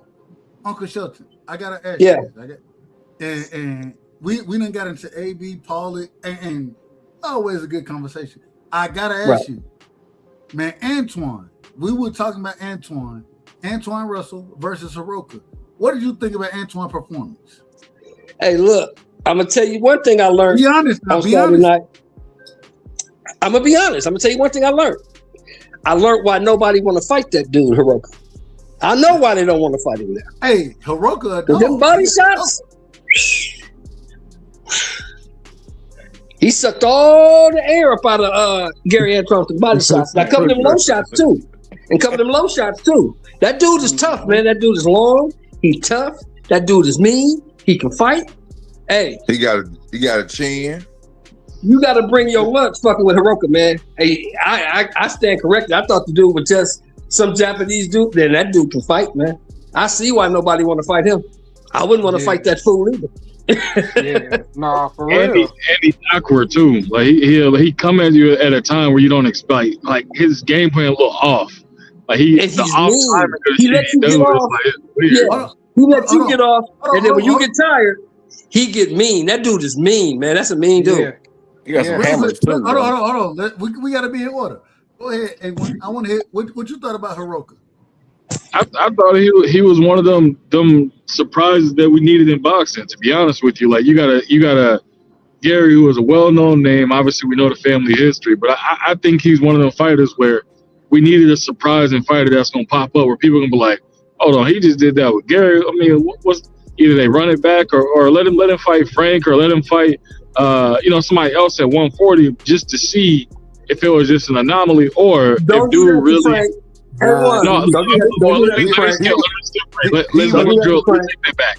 me take that back. Let's say he would fight another fight at 140, and we get the opportunity to see whether or not if it was like off type for Gary or if dude really one of the ones where he get in the ring with you, you gonna have to bring your A game or he gonna step on your ass. Yeah, Gary Yoka would knock Frank Martin out. Yeah, that dude hurt Frank, man. He hurt Frank. Don't do that to Frank. That's why I said I think he'll get anybody at 140 a problem, bro. He is nice, bro. That nigga is nice. Hey man, I'm just saying. Over on Justice Channel, they're calling him Bruce Leroy. Say it again. I said over on Justice Channel, they're calling him Bruce Leroy. On who? Bruce Leroy. No, on who panel? You said on Just Do. Shout out to my brother Just Do, man. That's my brother. Shout out Just Do. They calling on Bruce Leroy. Who they calling? They calling Hiroka Bruce Leroy? Yeah. Amazing. Ain't that amazing? No, I ain't gonna say all that. He not Bruce He Leroy. Half black, that's why. He half black. What they got to do with this thing? If he would have won, yeah. He got his ass whooped, man. Hey, look, it was a close fight. He lost. Now I want to move forward real quick. I want to move forward because we got to talk about Ryan Garcia. First off, before we talk about Ryan Garcia, I got to say this. Africa, riches and hitches. Man, whole ass nigga. We call hold on, wait a minute. Hold on, man, wait a minute. I ain't cut you off. I'm finna get this one out. Whole ass nigga, bitch ass nigga, pussy nigga, a nigga that sat there and went after the IBF champion, right? Won the title. Understood that if you the IBF champion, the IBF gonna tell you, if it's not a unification fight, then this is what you gotta. You can't weigh more than what 10? Is it 10 pounds? I believe it's 10. Y'all correct me if I'm wrong. Yeah, you know that. You speaking facts. You speaking facts. And now you get out this motherfucker and say, oh nah, hey, illness done came over me. Illness. You got a random illness. Hold on, man. We gotta give. Hey, shout out to Richard. Man, we gotta get this nigga to drop, man. Shout out to Riches and Hitches. Y'all look at, hey, my shit ain't working accordingly right now. It ain't working accordingly because I got to drop for him. I'm finna drop off and I'm coming right back. When I come back, I got to drop for the nigga, but I want to hear y'all opinion because Africa is all the way out of order. A whole nigga. I'm calling him a whole nigga. Y'all ain't got to call him none of that. I'm calling him a whole nigga, and he a bitch. He He don't want no smoke. No, wait a minute. Wait a minute. I ain't cut y'all off. I didn't cut y'all off, so don't cut me off. Yes, sir. Hey, he a hoe ass nigga. He a bitch ass nigga. A fuck ass nigga. And he doubled and tripled down on him. He knew exactly what was going on when he won that title. He knew exactly what the weight clauses was. He knew all that shit. And now he want to get out here and when it's time to motherfucking fight, oh, I feel bad. Hey, I feel sick. No, nigga, you couldn't rehydrate accordingly because you under the IBF title. That's why you feel the way you feel. Now, you didn't feel that way against Kambosos because you knew you was gonna whoop Kambosos' ass. You knew that Duarte is punching out that motherfucker. That's what you knew. Yeah. And you a hoe ass. You a bitch, bruh. Fuck Africa. He a hoe ass nigga, and I'm standing on it.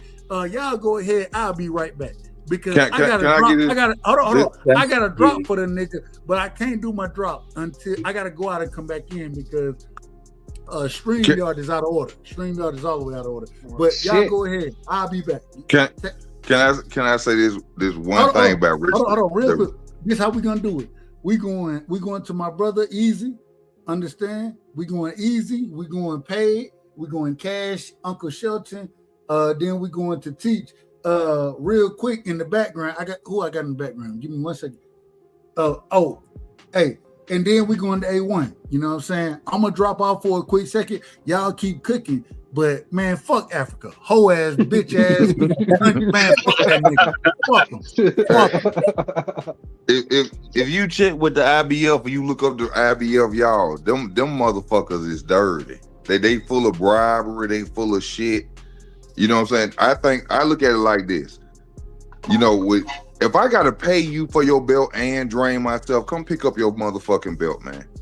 I think that all the IBF champions in every weight class need to sign a petition and write to the IBF and tell them, listen, man, I gotta pay you for your fucking belt, and I gotta drain myself to keep your belt. Okay. If y'all want to keep y'all, unless y'all change this shit, you come to my house and come get your motherfucking belt, man. That way we can get rid of the IBF and we just have 3 belts. Like I said, we really need just 1 belt in boxing. Everybody gonna have to fight everybody to be a champion. Just like the UFC, it'll be well, that's exactly why they fought so much back in the day, because it was 1 title. You gotta move up and get this hoe. So I think it need to be 1 title in boxing. Get rid of this IBF shit. If y'all goddamn want to keep putting this weight clause on us, then we ain't paying for this whole. we're gonna remove y'all out the business. That's just my opinion on it. Now, I hated that the fight didn't go through. I felt that Richardson Hitchens, if he was well bodied, he would have beat him. But me personally, if I was a boxer, and even though, like he said, he right, you know the stipulations, you know what you signed up for to get this belt, but at the same time, I'm not finna go out there and lose this motherfucker, and I just paid a sanctioning fee to fight with it. I'll turn this shit down and stay on sick and leave with this title out. You feel what I'm saying? Why don't you just fight? Why don't you just fight at your natural weight class though? Fight where you're supposed to fight at. You ain't got to go through all this shit. Hold on. That's true. Wait a minute. That's true. Well, hold on. What we can say that, but hell, who is that on? If they gonna fight at their natural weight class, then let them do it. But we can't. I don't know what their natural weight class is, and if you can make the weight, hold on. Hey, hold on. Now that's a lie, dog. Now you lying. Hold on. You lying. Because you know goddamn well Richardson Hitchens shouldn't be at no motherfucking 140. No, he should. He should be at 47 or 54. I ain't lying. And you know that. I ain't lying. Yeah, because you talking about you just said you don't know where he's supposed to be. You know he ain't supposed to be there. Let's do it.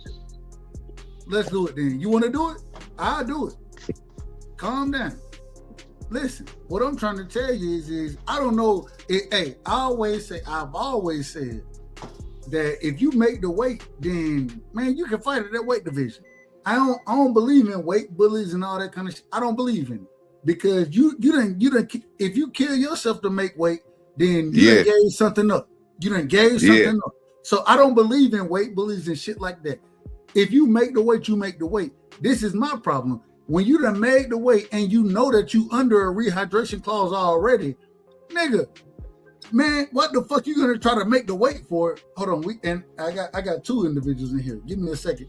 What the fuck you gonna try to make the weight for? And you know you're not gonna be able to rehydrate accordingly. That you need to rehydrate to be in order that you're gonna be able to make the fight. The fuck are you there for? That's when I would say, and I still wouldn't call you a weight bully. I call you a dummy. You dumber than a motherfucker because you're sitting here trying to fight for a belt that you know there's a rehydration clause on, and you know you're not gonna be able. You already know what the rules are under this belt, and you still trying to fight there. You a dumbass motherfucker. If you can't make them if you can't make them motherfucking rules, then what the fuck you drop that motherfucker? Hey, because but we're not saying nobody said he was a weight bully. We saying that why are you killing yourself to make the weight? Fight at a weight class where you ain't got to kill yourself. From what I understand, y'all, I don't know if I'm right. But they have to pay every time they step in the ring with that belt. Absolutely. So if I didn't pay to keep this, hell yeah. I'm finna stay on stick and keep this motherfucker rather than go out there and get my ass whooped when I'm dehydrated. They gonna strip his ass. What? Hey, watch the IBF strip this nigga, and they gonna strip him because he can't defend it because he can't make the weight. And the problem is, it's not that he can't. I lied about that. He can make the weight. He can't fight under the rehydration clause that the IBF has. You know what I'm saying? Unless he's fighting a unification fight, and when he's fighting a unification fight, then those rules from the IBF as far as rehydration goes kind of go out the window because it's a unification fight. Then maybe he has that opportunity, but he not finna even get that. This nigga finna have to drop the belt, bro. He finna have to drop the motherfucker. And like somebody, hold on, real quick. Get your bars off real quick, easy, and then I got to get my brothers in here. I got Piro in here. I got Troy in here. I got to get. I'm sorry, y'all. They open the statements. I'm sorry, y'all, but that totally proves that if he can't make that clause after the day of weigh-in, that means, like somebody said, if I can't remember who said it, he is not supposed to be at 140. That nigga should be fighting at 47 right now, bro. He should be fighting at 47. I got my brother Piro in the building. Shout out to Piro Soto. I got Troy Graham in the building. We going Piro's, then we going to Troy. We going back to Pay, Cash, my brother A1, Teach. I'm just working my way up the panel, man. And I say this respectfully to everybody. Hey, if y'all want to jump in, just make sure we all in order when we're talking to each other. Piro, it's on you, my brother. Welcome to the show. Shout out to my brother. What up, Dub? Salute to the panel. Go ahead, Troy. Troy Graham, welcome to the show. Gentlemen, how is everybody doing? Much love, my brother. Much love. And y'all make sure y'all go sub to Troy. You know what I'm saying? Y'all go over there and sub to the brother. He doing a hell of a job, man. He doing a hell of a job over there. Go ahead, Troy. I apologize for cutting you off. Well, thank you for that. But you know what? I was listening to the conversation about the young brother who got sick before the fight, and I can't agree until I get the whole story. And, you know, here's why. About 33 years ago, Simon Brown was scheduled to fight Terry Norris, right? And he pulled out, I think, 3 or 4 days before the fight, saying that he felt dizzy, he had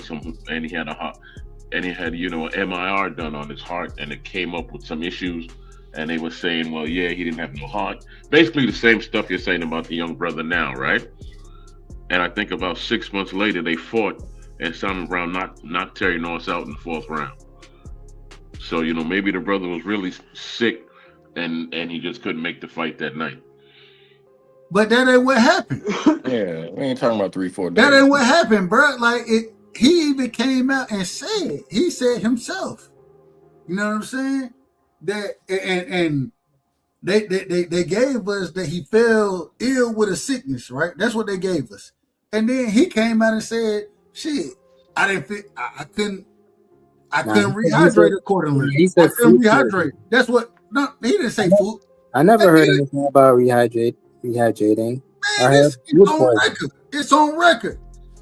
Where at? Hold on. All right, now I gotta pull it up. Y'all see how this I mean, goes. I'm just going off of what I saw in the ring.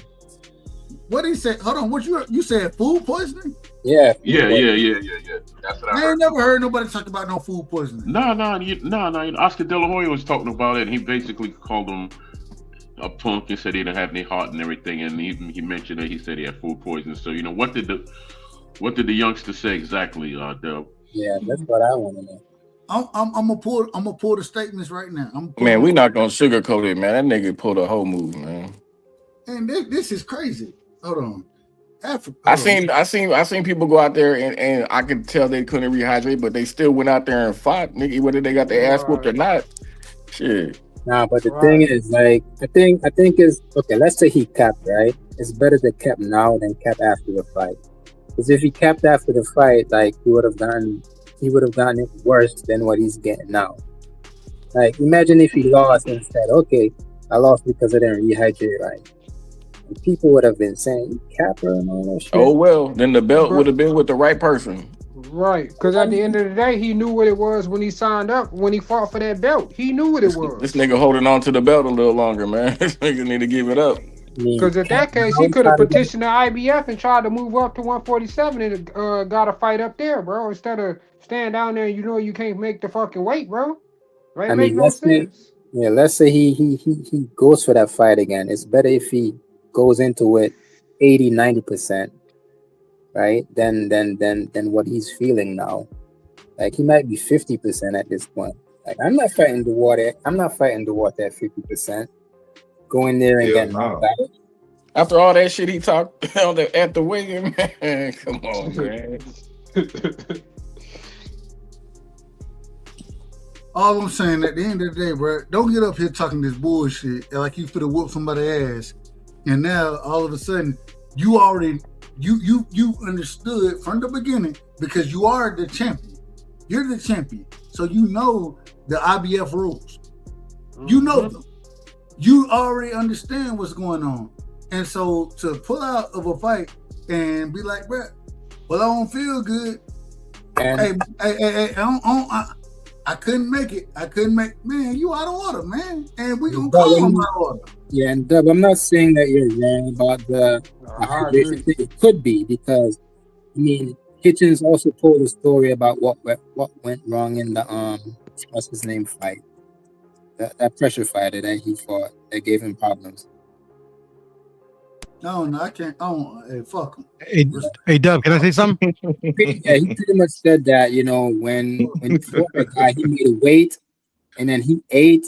He went up to like 150 something. Then he had to cut weight back down to like 1 40 something to for that IBF thing. So it could be the weight for sure. Go ahead, Piro. For the sake of transparency, I looked up the last thing that boxing team reported on. Apparently, they both made the 10-pound rehydration clause the next morning at 8 a.m.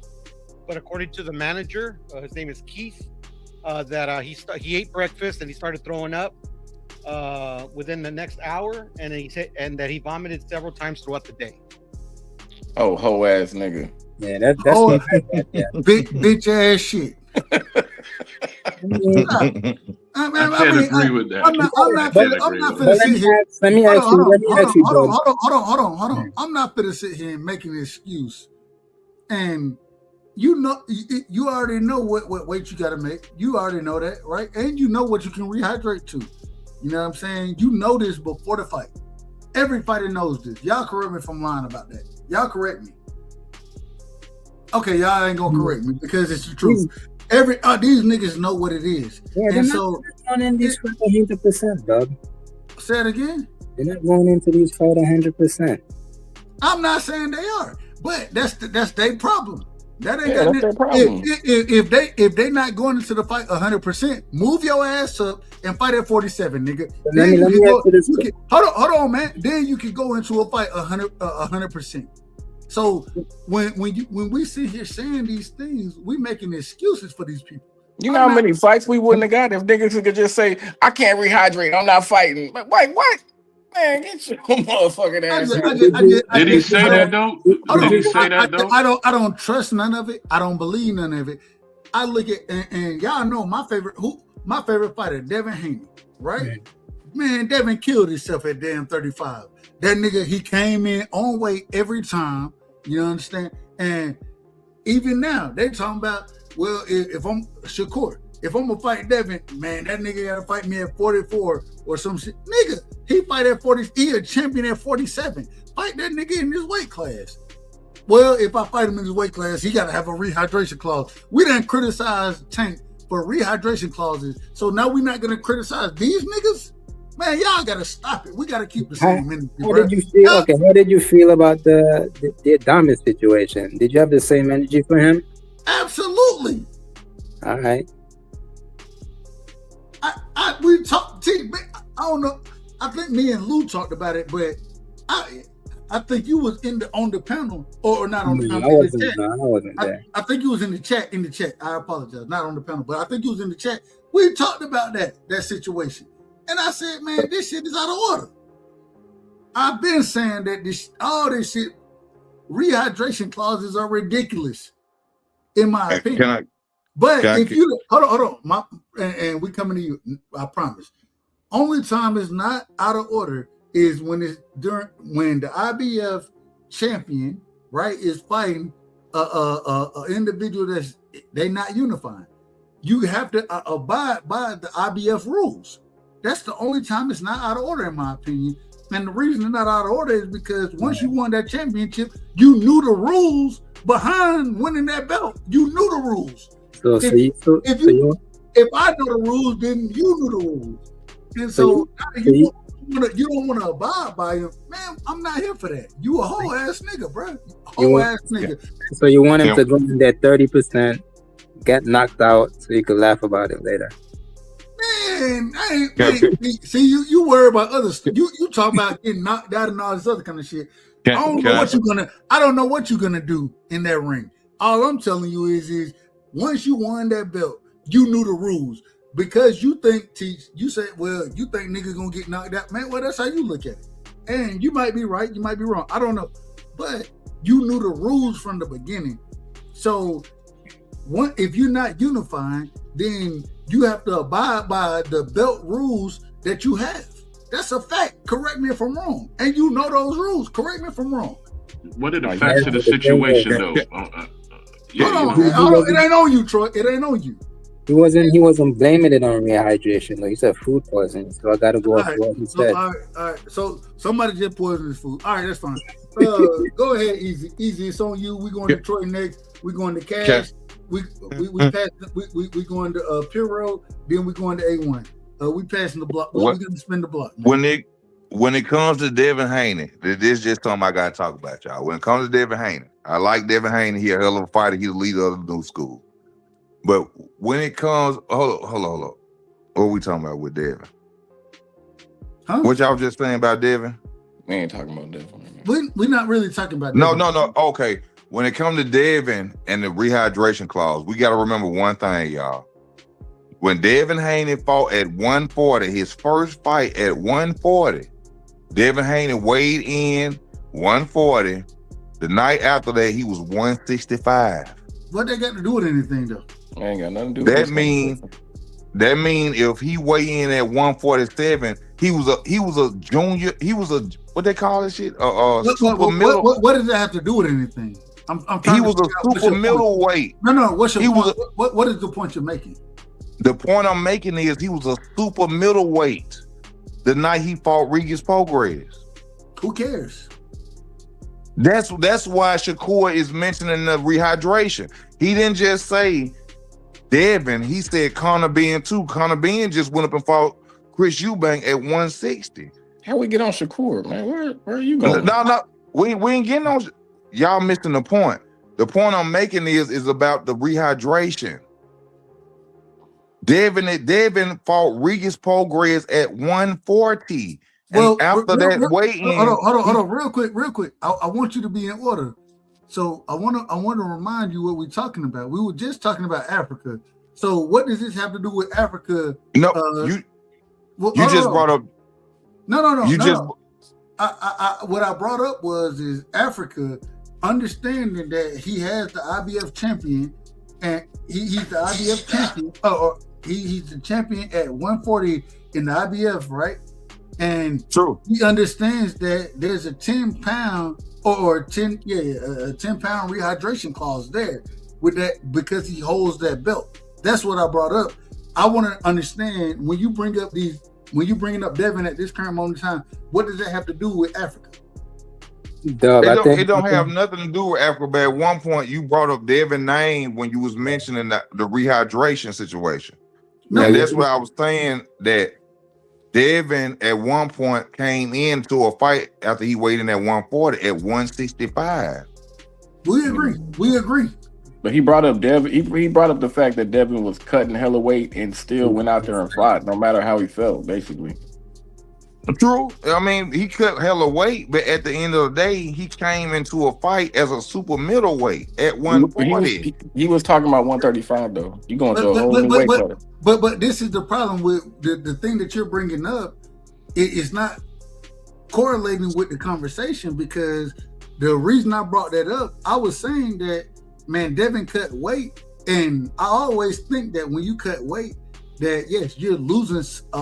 Hey. If once you weigh in, if you make 35, you make 35. If you make 40, you make 40. If you make 47, you make 47. Whatever it is, whatever the weight class is, once you make the weight, you made the weight. But the reason I brought that up is saying that these individuals, they're not under the IBF rules because they were either unifications or they were holding other titles. And so now, speaking on Africa, he should understand. I don't know if he do or not, that once he makes weight, he only has 10 pounds to rehydrate because it's still under the IBF rules. So that's all I was. When I was bringing these other people up, I was saying that they were either unifying or they still cut weight, but they were able to rehydrate accordingly because they weren't under those rules. So Africa should know that he's under those rules. And y'all talking about the man, what y'all said? I think somebody said, did y'all say the flu? Did he have the flu? Food poisoning. Man, that nigga ain't have no fucking flu.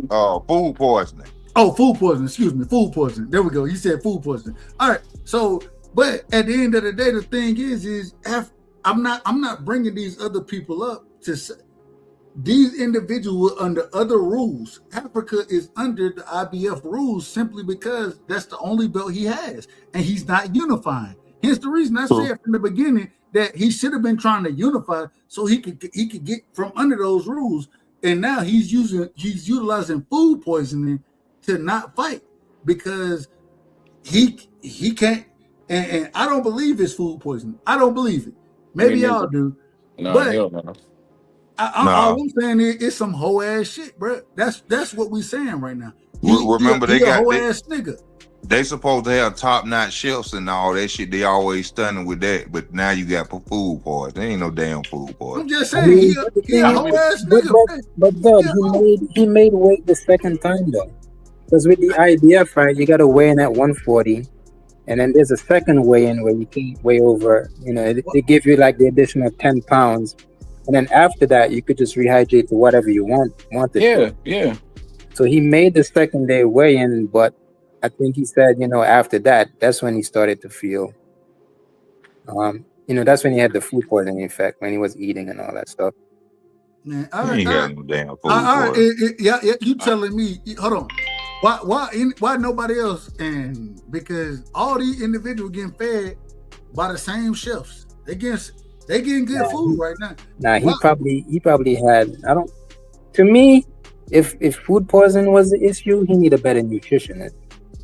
Maybe he got food from the diner or something. That's why. Man, stop. Teach. Man, stop it, teach. You smarter than that. You smarter than that, bro. You smarter than me. But you smarter than me, and you know that ain't no way that these individuals they're gonna be eating at the damn dining hall, bro. They not eating at the fucking dining hall. I'm saying if he had a nutritionist, I don't think this would have. I don't think you could blame whatever happened on food poisoning. That's what I'm saying. So if he did have food poisoning, maybe he went somewhere like wrong.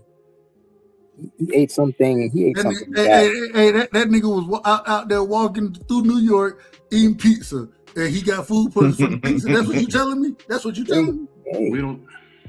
Man, y'all man, if y'all believe that bullshit, then hey, I got a bridge to sell y'all in Georgia.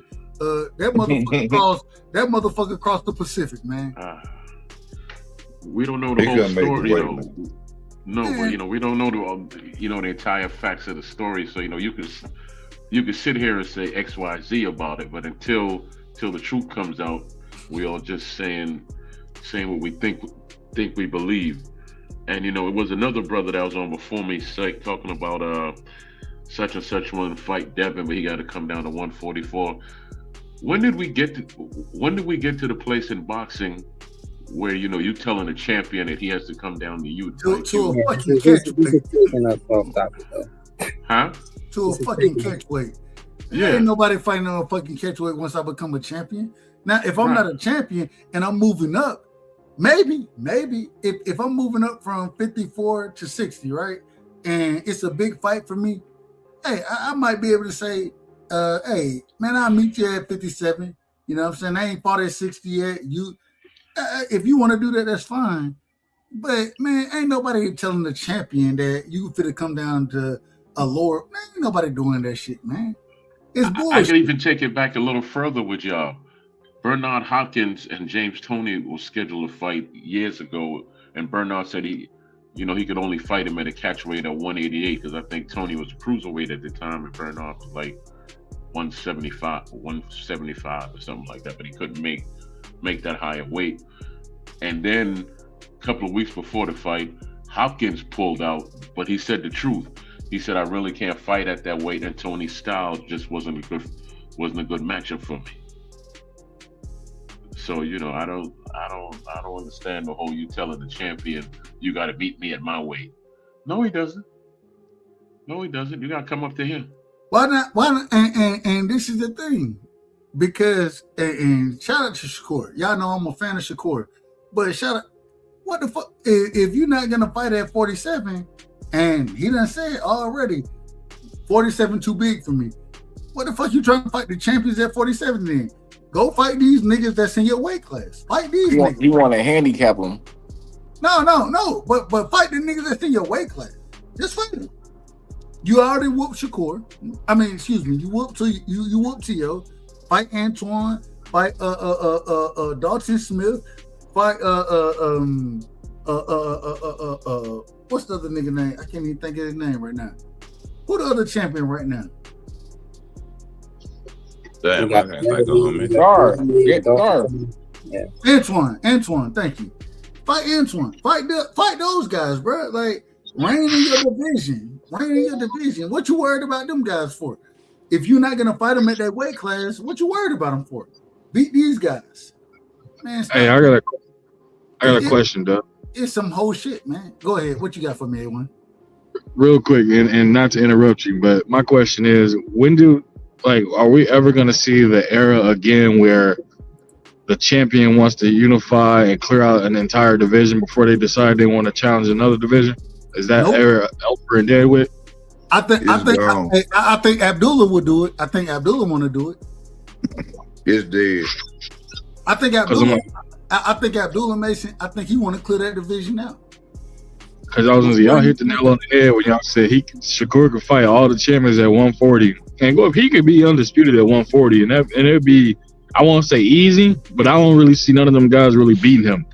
So it's like he can run the gauntlet there if he want to, but I just feel like a lot of these guys now is like they trying to take the Mayweather approach or even a Tank approach of looking at it saying they bigger than the belts. Like the belts don't matter. I'm like, okay, the belt don't matter, bro. Win it and drop it. Like it ain't like you gotta represent it, right? You win it, then it's like, okay, I don't want it. Just drop it. He's chasing a purse. He's chasing a purse. That's why he's doing it. I want to see Shakur versus O'Shaquie Foster. I got Shakur winning that. Well, the problem is, hold on. But the problem is Shock still is, he ain't even got the 35 yet. So Shock is a 35. He's a 30-pound fighter, right? Correct me if I'm wrong, y'all. A 30-pound fighter talking about he want to fight a 40-pound fighter. All right, if he come back to it, okay, maybe. But he don't have no claim to nothing at 35. Man, go beat somebody and make a claim. Like, go whoop somebody ass to make a claim so I can make. Only thing he's saying is I want to fight Shakur. All right, that's all good and well. You gonna fight him at 40? Are you gonna fight him at 40? Yes or no? That's the question we need to be asking Shock. Are you gonna fight him at 40? Yes or no? True. That's it. That's the only question we should be asking. And I guarantee the answer is no. I guarantee it. You fight him at 35. And get what he gonna tell you. I ain't never fought at 40. All right, that's cool. Then go make your name at 35. Beat some of them guys, and maybe you'll get an opportunity when you move up. Acclimate yourself to 40. I'm saying him and Shakur could fight at 35. Why? No, they can't. Why would the lineal champion of 40 move back down to 35? Why? Shakur's the one who said he still wants to fight at 35. We don't believe him. He's just saying that. We don't believe him. I'm not just saying that. And even if Shakur did go back down to 35, O'Shaquie Foster still hasn't made a name for himself at 35. He's not a champion. Why would Shakur fight that nigga? If anything, I'm going back down there to fight the champions, right? I'm gonna go dominate the champions at 35, which I don't think Shakur even should move back down to 35. But if he does move back down there, I'm only gonna fight champions there. And so make your name, bro. Make your name at 35. Y'all look it up on Fire Hype though. O'Shaquie told Shakur he will pay for his sanctioning fee for the 135 title, but it's gonna be in the contract that he got to fight. Shakur ain't got a title at 135. No, he don't even have a title. No, listen. He's saying that he will pay for Shakur to get he will pay the fees for Shakur to keep that title. He doesn't have a title at 35. Shakur has already been stripped. You mean keep the 140 balls? Is that what you're saying? The WBC stripped him. He doesn't. Shakur. No, what dude is saying is that O'Shaquie is willing to pay the sanctioning fee to get him reinstated as that champion because he'll cover it for him so he can get his belt back pretty much. He can't be No, y'all don't understand it. He can't be reinstated because he's been stripped. The WBC, they're putting the title up for the top two contenders in that situation. What are we doing? What are we doing right now? I mean, if he said something like, I'll pay the sanctioning fee so you could still have that 140 belt, I mean, that I would understand that way. Yeah, but that still wouldn't make any sense because if he loses, now he's losing money, and he moved up and got what? Maybe he that confident that he ain't gonna lose. Yeah. Nothing in life, nothing in the ring is guaranteed. Nothing. I apologize to y'all, man. I'm getting ready to shut the show down, and the only reason is, hey, real quick, y'all even gotten to Ryan.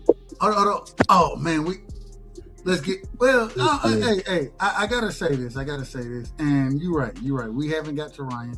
Let's get to it. Ryan didn't surprise me one bit whatsoever.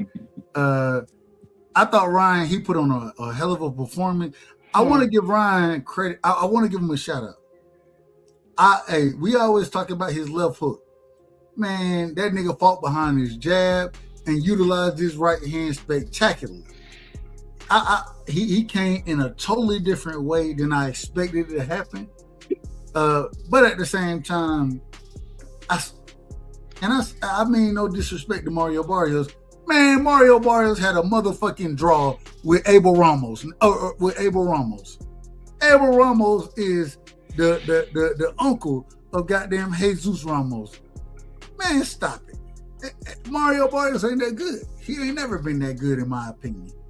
I thought only thing that didn't happen, I thought that Ryan would sleep his ass. I thought that nigga be laid out on the canvas sleep.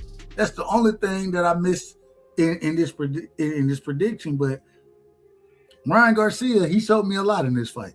He showed me that he has a jab now. He can fight behind his jab. He can utilize that right hand as well.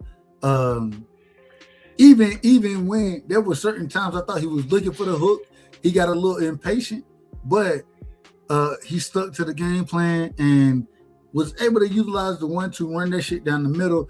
And man, shout out to Ryan Garcia. I thought he looked spectacular in that fight. I thought he looked spectacular.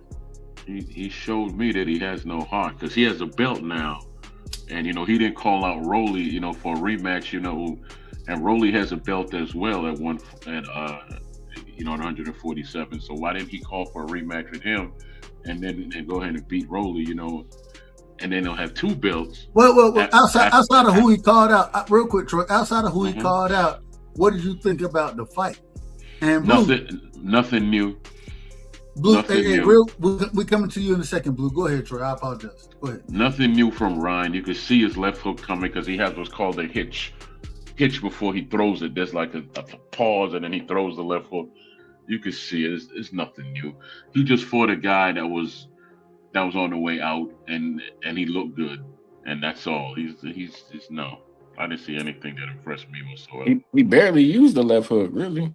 Yeah, but he didn't have to. He didn't have to. Well, I don't see anything impressive about the boy, and I never will.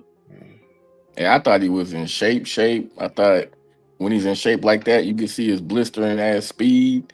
I thought that 30 seconds into the fight, I mean, he knocked Barrios the fuck down and made him put his hands in his pockets, and I thought he just played out how it was gonna play out. I thought Ryan showed out. Yeah, I mean, I thought Ryan, same as what Cal said, pretty much. Like, I thought Ryan came in shape. You could obviously see the speed in his punches. And he used his right hand a lot in this fight, which I respected. By the way, I don't like Ryan. I think a lot of people know this. And, I always pick against him. I picked Barrios to win this fight. I really thought Barrios would have won this fight because, to me, I thought he was more skilled than Ryan. But Ryan showed out in this fight. I got to give him, respect. This is the best I've seen Ryan, and it took him an opponent who doesn't move to have his best performance. But he did show out in this fight. Exactly right. He didn't do anything different to me. Wow, he's throwing the right hand. Well, he's a pro. Yeah, I like with two hands. Yeah, I like the way he uses his hands in this fight. Like, he uses the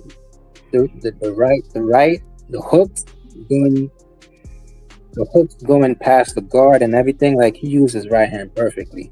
He barely uses left hook, and when he uses left hook, that was effective as well. Hey, real quick, Teach. I'm gonna ask you. You done heard me talk boxing for a long time, right? Hey, that nigga used and shout out to Ryan. I think this is what you just said. I think that's the biggest credit I can give him in this fight is the way he utilized the right hand. Yep, it was perfect. You know that the right hand disfigured Devin's face, right? What are you talking about, man? He didn't stop him though. But in this fight, he used it. It was the right hand that had Devin that volcano on his head. That was the right hand, not the left. He didn't stop him. That's the whole. No one's talking about stopping, man. We talking about the right hand, bro. That's what I'm talking about. You know, he drops people, but he don't stop them. Right? No, the problem is I been knew he had a right hand. Y'all just now learned that shit. The concept is that people have always thought that Ryan just has a left hand, and that isn't true. He has a right hand, he uses it, and people have to stop underestimating him to a certain extent to where people were riding a horse of saying that he was just training in his kitchen, and he's not training in the actual gym. It's just pathetic, man. It's pathetic. So. It's nothing impressive about that boy to me, and you know, just like the other brother, I'm gonna stand on it. If he gets hit by a bus tomorrow and run over and somebody burn him, I wouldn't give a damn. This is the best I've seen him. So I don't know. This is the best I've seen him. Hey man, I gotta give the boy the respect when he earned it, man. I'm sorry. He ain't never gonna have my respect ever. I'm not on that Pink Panther shit, man. No. Hold on, wait a minute. I have no disrespect toward Ryan Garcia. Matter of fact, I thought, and I ain't gonna lie, I thought Mario Barrios would have a little more success. I thought he would lose, you know what I'm saying? But I didn't think he would get dominated the way he got dominated. I didn't see that coming. You know what I'm saying? So I give Ryan Garcia all the credit in the world. When he went out there, that brother, he utilized his jab fantastically. He hooked off the jab. He was able to utilize the right hand as well. He used a swivel jab. Man, Ryan looked different. Like he showed some tools, man. It was a different Ryan that I watched in that fight. It's a different Ryan that I watched. So, I mean, it is what it is. It is what it is. I don't know what the judge saw in that fight to give Barrios 2 rounds or even 1. Like, all the scorecard should have said 120 to 108. The only thing that I saw Barrios did in the whole thing was land like one good body shot. That's it. Like one good body shot. Nothing else. Yeah, but Teach, when someone come out there and blitz you right away, it kind of changed what you could have did. You know what I mean? It kind of took a lot of shit. Motherfucker had to recover from that shit. I gotta ask this question. All those things you're saying that Ryan did, he's a pro. He's supposed to be doing those things. So what's so impressive about it? But hold on, Troy. I'll tell you the impressive thing about it. The impressive thing is Mario Barrios, right, is supposed to be a champion, even though we understand that the nigga lost, or excuse me, he had a draw with Abel Ramos and a draw with Manny Pacquiao. So why did you pick him to win? Hold on. I didn't pick. I picked Ryan Garcia to win the fight. I never picked Mario Barrios to win shit. Hello. Hold on. Wait a minute, Cash. Hello? You picked him to outbox Ryan. No, I didn't. I had Ryan stopping his ass. But you thought he was gonna outbox Ryan. No, I didn't. I'm gonna have to roll the tape on you. It's all good. Please pull it up. Please pull it up and send it to me. I thought he was you gonna good knock at it. I've always said that Ryan was gonna knock his ass out. I said that I've always said that. I said it wasn't gonna. But he would be down on the cards when it happened. I never said that. I said I'm gonna roll the tape on your ass. Don't worry. Well, pull it up and send it. I'm gonna send it to you. I'm gonna send it to you. Nigga. I'm gonna send it to you later on, brother. I got you. You out of order. You all the way out of order. Anyway, what did I say though? I can't remember. Go ahead, Piro. You tell me. I said Ryan by decision. Remember? Oh, you had Ryan. Yeah. Hey, well, you picked it. And did I bet you? No. Remember, we discussed it. We're like, can't trust Ryan enough to put money on him. That's You the thought only. he was gonna take him out. I thought he was gonna go to. See, hold on. What Mario I thought? What did I think? What did I think, Piro? Ryan by knockout. I had Ryan by knockout, which it ended up being a decision. But I had Ryan winning this fight. I didn't think it was going to be close. I never said Ryan by decision or anything like that. No, never. I always said that Ryan was going to. I thought the stoppage was coming from Ryan. You know what I'm saying? I was wrong, but Cash, you out of order, man. You out of order. Respect. Bro, you just said earlier, not a few minutes ago, that Barrios was a better boxer, but you didn't think he was gonna outbox Ryan. Like, make it make sense, bro. You definitely said it. I'm gonna roll the tape on you. Just don't even worry about it. I just think Barrios was tougher, but I don't think he was the better boxer and all. He was tougher than to me personally. He's tougher than Ryan. But yeah. If I truly believe, I'm pretty sure. Maybe I said that he boxed better. Maybe I said that, but I never said he was gonna win rounds against Ryan. I never said that. I picked Ryan the entire time. I had Ryan knocking this nigga out. I've always said that. So, all right, you can pull what you want to pull, but you're gonna be out of order anyways. Hey, shout out to my brother. That's my brother, and I love him.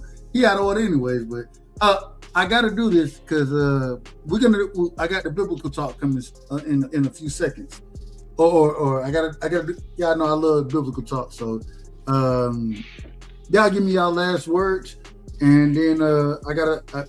If y'all want to pull up on the biblical talk, we'll do it. But y'all give me y'all last words. Let's do things in correct order. Troy Graham, it's on you. Well, real quick before we do that, Blue Hustle Man, shout out to my brother Blue. I ain't heard from Blue. Blue, go ahead. Give me your open. Somebody sleeping. Somebody out of order, man. Who's snoring? Probably Troy. Nah, I'm not right here being quiet. Teach you in the building? No, I'm not snoring. Somebody was snoring right there. I don't know who it was. I don't know. Maybe Cash? Nah, that's Troy breathing like a bull, man. No, it's not me either. No. All right. Go ahead, Troy. Well, I can say Saturday and Sunday we got some good boxing. I don't know who's up next, but everything that y'all saying about, I just think boxing's out of whack right now because you can't tell a champion he has to meet you at a weight that pleases you. No, you have to move up and fight him. And if you can't make the weight, then move on to somebody else to fight whoever you're gonna fight. As far as Ryan goes, if you impressed with the fact that a professional has thrown his right hand, that tells you how low the bar is right now in boxing. That doesn't impress me, and not at all. And he's what, 30 years old or something? How old is Ryan? Is he 30? 28. Okay, close enough. Well, and then in the fight with Shields and Franchon, I already knew Franchon was going to lose, but y'all didn't see her like I saw her when I first met her at the gym in Baltimore, when she cleared out all of DMV where she couldn't find any women to fight. She had to fight men. I have video of her fighting a 6'6" dude that was a heavyweight, a 200-pound cruiserweight, 6-foot cruiserweight, and she was putting hands and foots on all of them, man. Who, Franchon? Yes. And then she left her original trainer and went to the brother in DC, and I don't know what, she just fell off. But she was like that years ago when she was coming up, but she's not like that anymore. But that's all I got to say. It's been good talking to you, gentlemen. Hey man, love you, Troy. And Troy, let the people know what you got going on. Well, right now I'm off of social media because I got tired of talking to a screen. So I'm looking to go out, and I've been calling to a couple of jails and schools so I could go talk to some of the fathers face to face, right? All these things are taking time. I'm talking to some colleges so I can set up there and talk to the fathers there. I get tired of sitting around just talking to a screen. I want to talk to people now and kind of just build like that. I don't really want to sit at home and talk to a screen anymore. I want to be a man on the street and just talk to some fathers and give some feedback. That sucks, Troy, because I was always there, bro, when you went live. I know, brother. I know. Thank you. It's all good, man. You gotta take your little breaks. I get it. Hey man, y'all make sure I go sub to Troy, man. Troy, and I ain't gonna lie, Troy go live when respectfully. I still be there and work, so I said it respectfully to my brother. But hey, I believe he go live Eastern time. I can only speak Eastern time. I believe it's like 5:30 Eastern time. Correct me if I'm wrong there, Troy. It was 6. It was 6 o'clock, Eastern time. But I'll be back. I just want to get things in place so when I go out and talk to these people, I'm not just using my phone or my tablet or my iPad. I want to be a pro, and I want to bring real life to social media. When you're dealing with these individuals, I just want to ask, and I say this respectfully because I think this is important. When you're dealing with those inmates or whoever you're dealing with, everybody, yeah. No, I think that's important. I think it's very important to deal with those individuals and bring them back into the fold. Just when you're dealing with them, what do you need from the people? You know what I'm saying? Like, what are you looking for from the people as far as support goes? What are you looking for? The people, you talking about the people I'm going to be speaking to, or? No. Well, they're not gonna. They ain't gonna have the funds to support you. But I'm talking about. Piro, you out of order, man. Shout out to Alicia Bumgarner, one of the greats. But yeah. You out of order, man. Honestly, I just need y'all to show up and share and comment and all that wonderful stuff. Because the truth is that, before I got on social media, I was a mentor and I used to train kids how to box, and I got all the troubled children. I got all the troubled youth, and I used to take them to the gym. I had moms coming to me up at the school, and that's where my strength is. That's really where my strength is, being there real face to face, where I can look at you and I could feel you out and we could get to have a real conversation. I'm really no good when it comes to social media unless I'm playing around or just, I'm just better off with people than I am with just talking to a screen. I ain't mad at it. Troy, drop your link in the chat. Man, you gotta hit me up when you out there dealing with those individuals. I don't know if you go live or anything like that, but if you have the opportunity to do it, and man, I'll pull up and I would love to talk to those individuals because, hey, we trying to heal the community. You know what I'm saying? At the end of the day, it ain't always perfect. But even the boxing conversation, I think a lot of it, we have the opportunity to heal the community, even with the boxing conversation in that situation, because we done got individuals, and shout out to BVO, bringing individuals outside of what they normally do and bringing them into the conversation, the fold, and allowing them to understand, bro, you ain't got to be out of order. You can be in order and still make money and do your thing. You know what I'm saying? And we'll work with you accordingly. So, let me just say this and then I'll jump off and go about my business.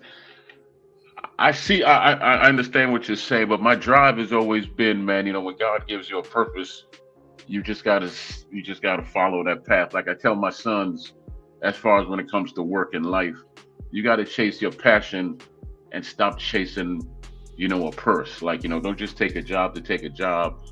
Find what you love to do and do it.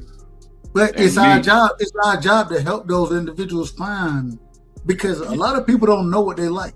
A lot of people don't understand it. Well, and yeah. So, go ahead. I apologize. Well, yeah. That's what I'm doing now. I'm going to walk in my purpose because I've been given so much, man. And I don't mean to preach to anybody, but I've been given so much in a short amount of time. I'm not going to tell my story, but. So, this is my way of saying, okay, well, thank you, Lord. I'm going to follow my path. One day we got to get your story, man. Everybody may not want to hear it, but I'm one of them individuals. I want to hear it. I love that story. You know what I'm saying? Anybody who have a story different from mine and can I would love to hear it. I'll tell you what, I'll do it on your show, but I got one condition. Hey, put it out there. Puro got to interview me on your show. Hey, hold on, Piro. Yes, is he still there? Is he still there? Are you willing to interview Troy on my show? I'm just gonna be honest. I'm gonna be in there asking questions here and there, but Yeah. I'm gonna give Piero the floor, and I will let it happen exactly how you want it, Troy. I'm gonna let it happen that way. Piero, would you be willing to that? If that's what Troy wants, yeah, look him up. Hey, real quick, Troy, do you have Piero information? No.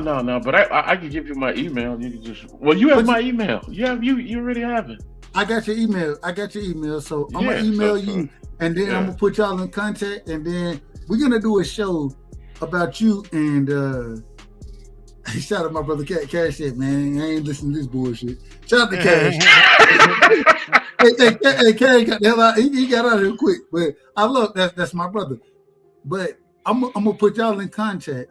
And then we're gonna do a show because we hadn't did in a long time. We hadn't had interviews on my show. So, Piero, I'm gonna let you do the interview. I'm gonna be there. I'm gonna ask questions, but Piero, you're gonna be the main interviewer. Yeah, just let me know what y'all want to do, and I'm Ain't that crazy? We out of order out here, man. We out of order, but I got you. Cash was in the leading the prayer in the Bible speak. Say it again. You mean Cash wasn't leading the prayer in the Bible speak? No. We don't really pray. We don't really pray. But we just talk. Man, y'all need to pull up on these Bible talk, man. We have a great time. Me and Auntie Rose. Shout out to Mr. Chairman. We have a great time when we talk biblically. It's fantastic, man. I want any chance I get to have y'all pull up. I'm gonna continue to promote it because we don't do it live because everybody, and I don't know how YouTube would accept it, but we do it behind the scenes. But y'all are more than welcome. And hey, we done talk. We on the Gospels right now. You know what I'm saying? We done kind of went through John. Right now we on Mark. You know what I'm saying? So we going through the different Gospels at this current moment in time. But we talk about it all. Y'all feel free to pull up. You know what I'm saying? Let me know. Y'all got my information. So if y'all want to pull up, let me know, and I'll bring y'all on accordingly. But let me get real quick, Troy, finish your last statements. My apologies. I cut you off. No, man. I was done. Thank you for giving me the time. I was done. I don't want to eat up the time or nothing. I'm done. Thank you. Love you, my brother. Love you. Piero, look for a call from me. I'm gonna send you Troy information. We're gonna try to get it in order so you can interview him and I can just act the fool out there. Y'all know I like to do that anyway. So Blue, whatever you got to man. Real quick, man. Blue, you came in the building. You're a little late, respectfully, but you in order. Did you get your money, brother? Did you get your money? Not yet. Hustle man, can you hear me? I don't know if you can hear me. Did you get paid? Not yet, my friend. Lord, you still ain't got paid? Not yet, my friend. All right, I'm pleading the fifth on that. That ain't got nothing to do. Let's start a GoFundMe for Blue Hustle man. Hey, hold on. We had got down to we had got down to the back. We had got down to who what. We had got down to that. Individual. They told me, they said that the individual said they owe you a bill. That's what I heard. I know I ain't seen the live, so don't get me the line. But people they came back and said, no. He agreed that he owed you that. Did he agree he owed you that? Yeah. But you ain't got paid? Nah, I wasn't trying to stress it. I'll reach out. I'll reach out again. Nah, somebody out of order. And we gonna call him out of order. I ain't gonna call no name, but we'll talk accordingly. Like I told you before, hey, I don't want no smoke, but if I'm gonna deal with you, then you ain't paying yours. That reflect on my name at some point in time. You know what I'm saying? I can't deal with out of order individuals, so we'll figure it out. But Blue, what you got for me tonight, man? We getting ready to shut it down. What you got for me? Just what I got for you real quick is just the situation with the 144. I understand that you guys feel some kind of way about, You agree? You agree with it? You agree with it?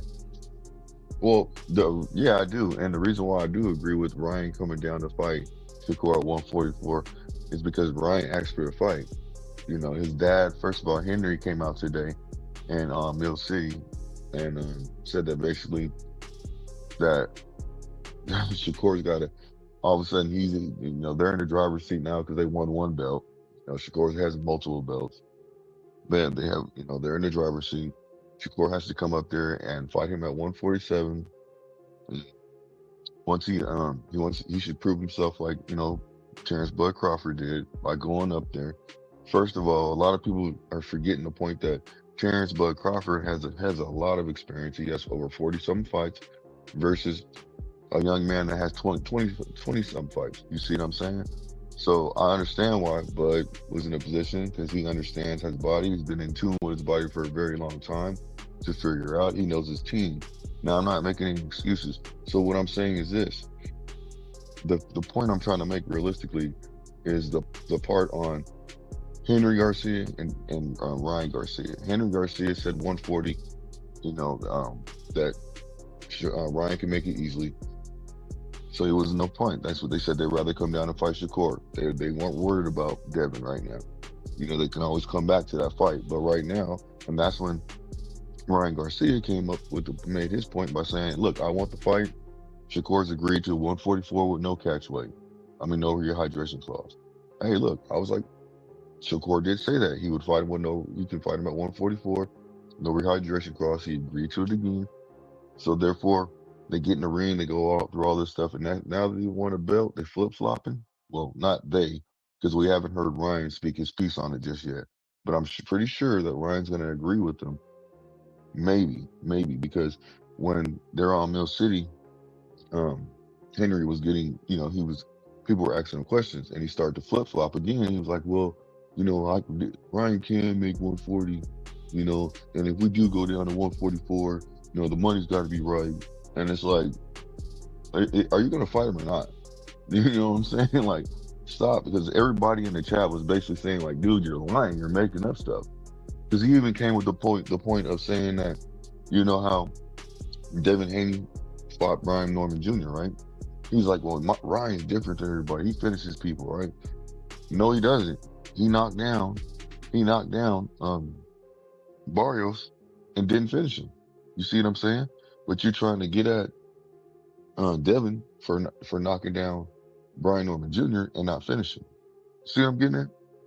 So it's like you just all over the place talking. Then I talked to somebody and they said that the fight is pretty much already done. They're just saying anything just to say it, just to get by right now. But the fight between him and Shakur is official, which I don't believe that at all. So all I'm saying is, if you're gonna fight, stop flip-flopping, because I think what the problem is, they realize that, to me, it's scary talk.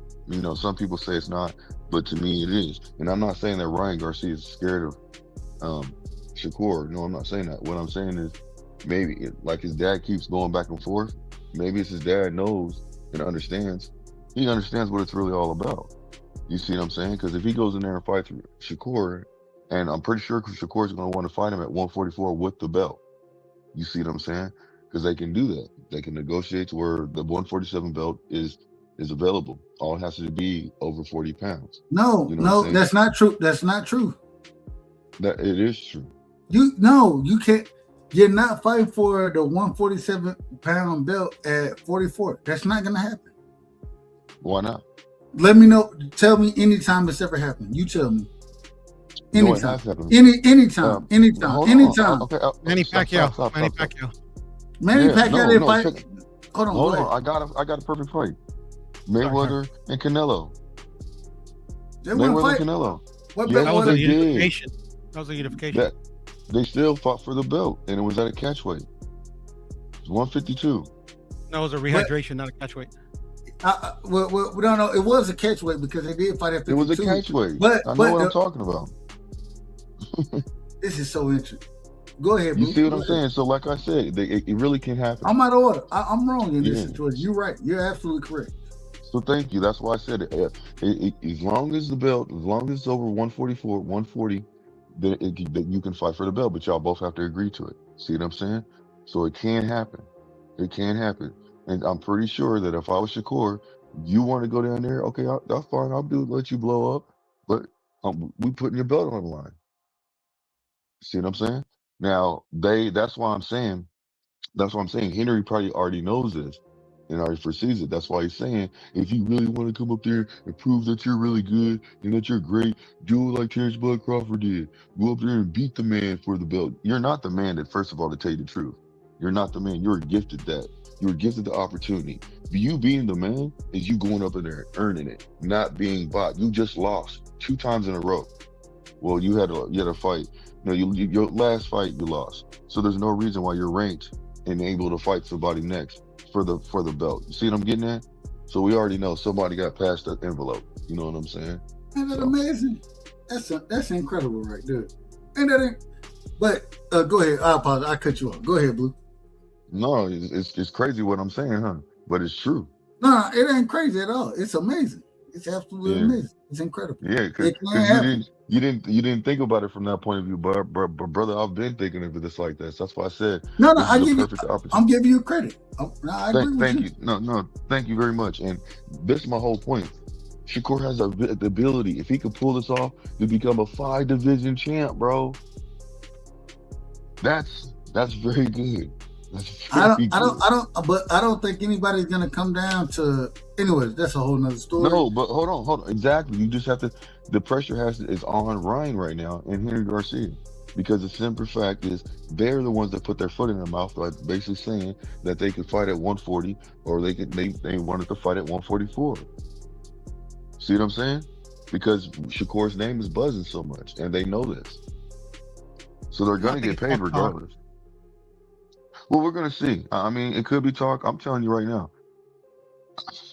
If the fight happens, I'll be happy. If it doesn't happen, I think that they're gonna move funny, because they're not gonna want to go fight Rolly for it. They're not gonna want that rematch. I don't want to hear that.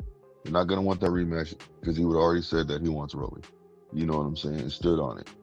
Devin Haney, they're going back and forth. They're trying to say that Devin Haney's scared, and Devin Haney's trying to say that they're scared, or that that one of them don't want to fight. Pretty much. I'm not going to say that they're saying that each other's scared, but somebody don't want to fight. So, it's all tough for me, because the WBC won't sanction it. What you say? I don't think the WBC will sanction it. I think they will, because the shit that went down with in terms of Shakur.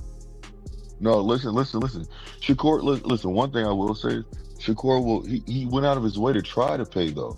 The only reason why they didn't is because they threw Bud's name into the situation. And Shakur's lawyer is like, why are you bringing Bud into the situation? That's the first thing that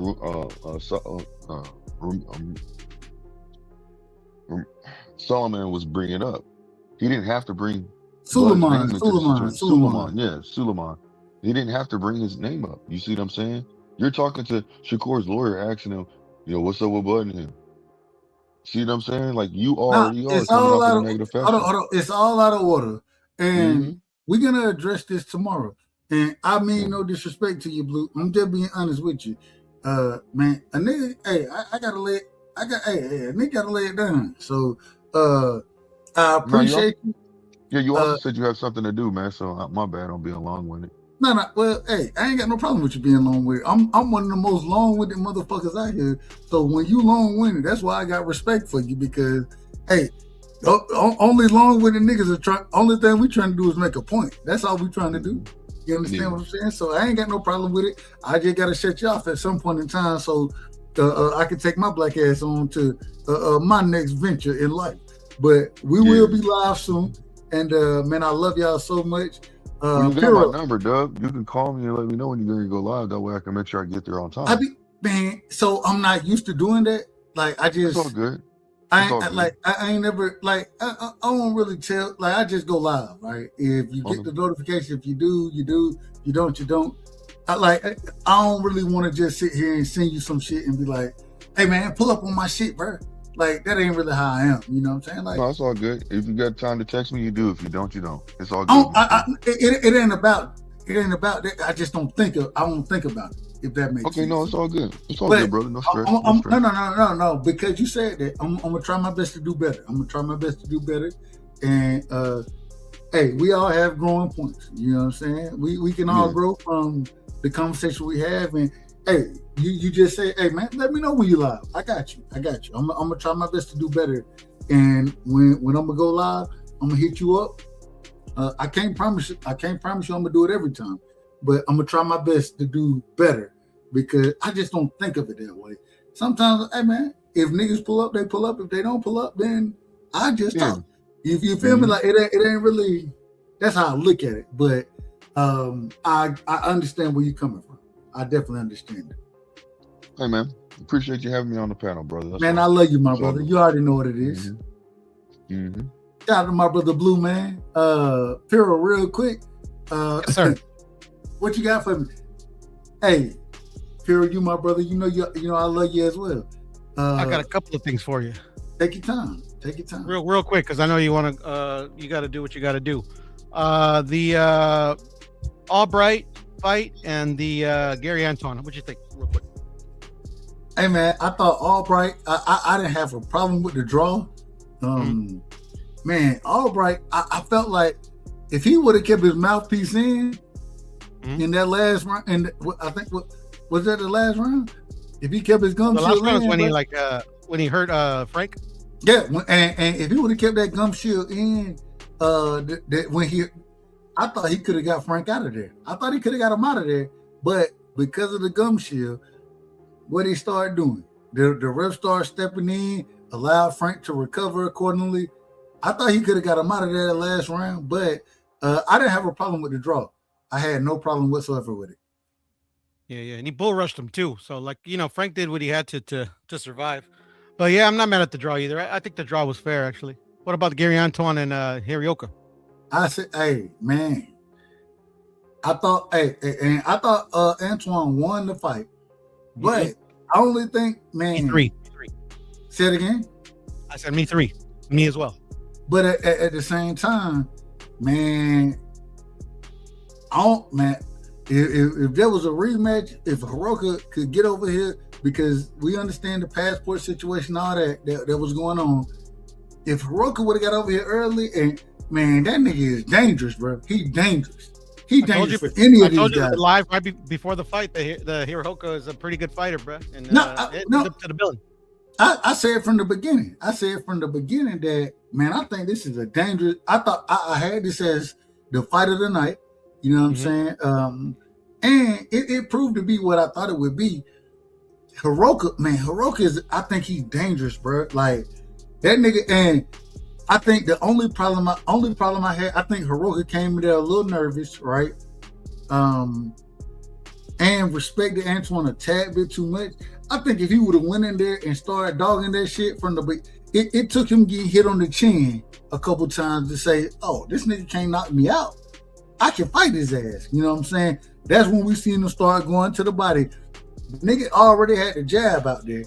Man, I feel like if he would have really started to grip that shit from the beginning, I think he could have won that fight. If he would have really... Go ahead. I was saying quite possibly. And so the thing is, this is the question I have. I got one question, and it's multiple. It's a dual question. I don't know if Hirooka is that good, right? Where and I said before this fight, I was like, man, in my opinion, Hirooka giving all these guys trouble. I think he give a lot of guys trouble at 40, right? I've always said that. At the same time, I don't know if Hirooka is that good or if I've overestimated Antoine. I don't know what the answer is there. Even though I said that I think Hirooka give all these guys trouble, I didn't think this fight would be nearly as close as it was. And I think the scorecards were out of order a little bit. But I thought this was a very close fight. I gave it to Antoine. I thought Antoine won. But, man, I thought if Hirooka could have bit down in those early rounds, I thought he was a little nervous. If he could have bit down in the early rounds, I thought he could have won that. Damn, now I got the hiccups. But I thought he could have won that fight. What you thought? Yeah. No, quite possibly. But you know what they say: if ifs and buts were candies and nuts, we'd all have a Merry Christmas. Hey man, the way it turned out, And I thought Gary wanted a close decision as Hey, well. Piro. If yes, was sir. a fifth, we'll all be what? Drunk. We drunk as hell. Drunk. Go ahead. Yeah. But no, I think Hirioka's that good. Like as I've been saying, he was undefeated coming into this fight. Like he had knocked out Jin Sasaki like way before Brian Norman knocked him out. But Brian Norman knocked the memory out of him. So we got to give props to Brian Norman for that one. But no, he's that good. It's just he's Japanese, and the way get a lot of love. His style is so impressive to me. Like he has a great jab. He understands how to fight behind his jab. I thought if he would have fought behind his jab and ran some shit down the middle a little early in that fight, I thought he would have had more success. I thought he was a tad bit too cautious, but I don't know. Hey, maybe that was a game plan. I don't know what it was, but you also got to remember that Gary Anton was timing him with that hook. Agree. And you know what I liked about Gary in this fight when it got really messy in the ropes, like Gary was going to that body like crazy. Do you remember that? Do you remember those stands? He was shoe shining out there, and then I said I called the fight. He was shoe shining fantastically, and he would work his way from the body up to the head. You know what I'm saying? Exactly. So like Hirioka know who he had in front of him. He knew it was a tough fight, but now, like who knows? Like if he would have started a bit earlier, because I agree. I think it was like a tale of two halves. Like once he got like I wouldn't say the fear, but once he got like was like, fuck it, man, I gotta fight now. I gotta fight, nigga. I gotta fight now. Now I will say, and I said, man, the only problem I had with the fight, there was a couple. I thought that with the first low blow, right? I was like, okay, it mistake. The second one, that nigga, he didn't even hit him. He hit that nigga under the nuts, bro. I'm like, he hit him in his leg, bro. Like that's the only problem I had with it. I was gonna say he needs to just keep him up a little bit. Man, I think that was on purpose. And shout out to Breadman. Breadman, if y'all go back and listen to when he was talking to Caleb Point, what he said, hey, we gotta go low, we gotta go low. You know what I'm saying? Sometimes that's what trainers do. So I understand it, but at the end of the day, I thought that Antoine I thought he won the fight. But if Hirooka would have got started a tad bit earlier, you know what I'm saying? I thought he was a little nervous in there. I thought it would have been a different outcome if he would have got started earlier. But I thought the scorecards were a tad bit wide.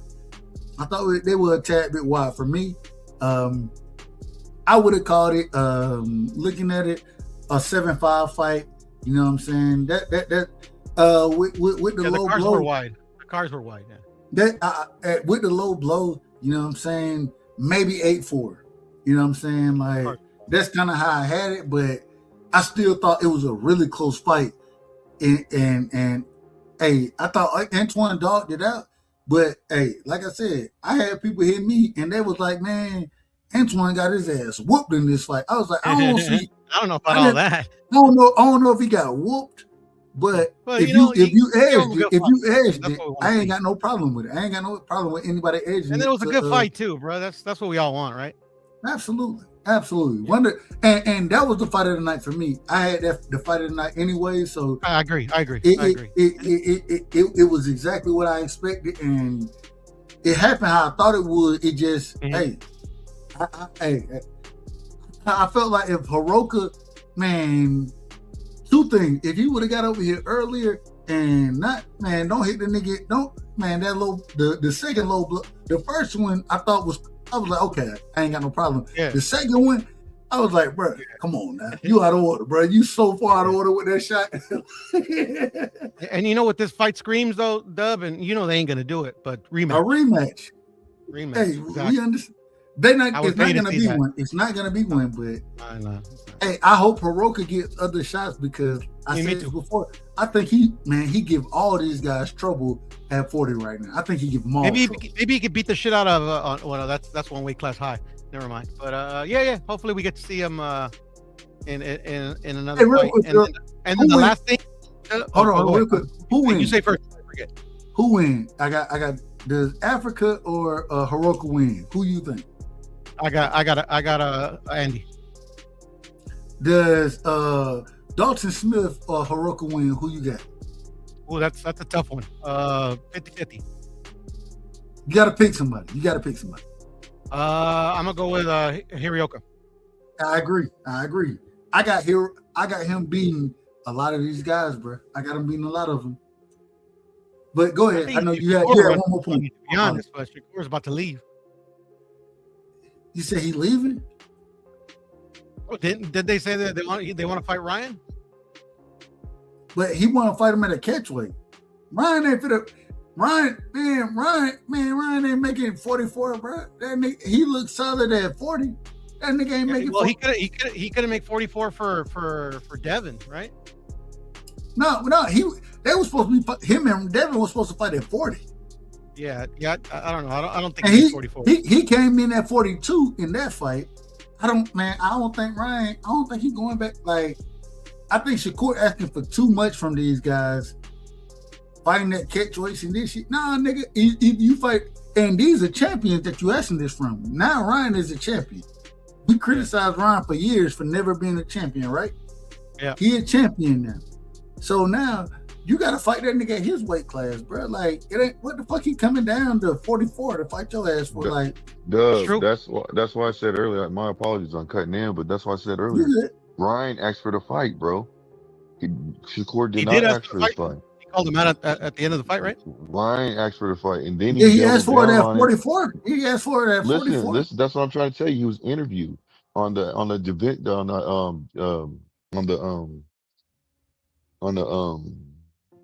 Gucci.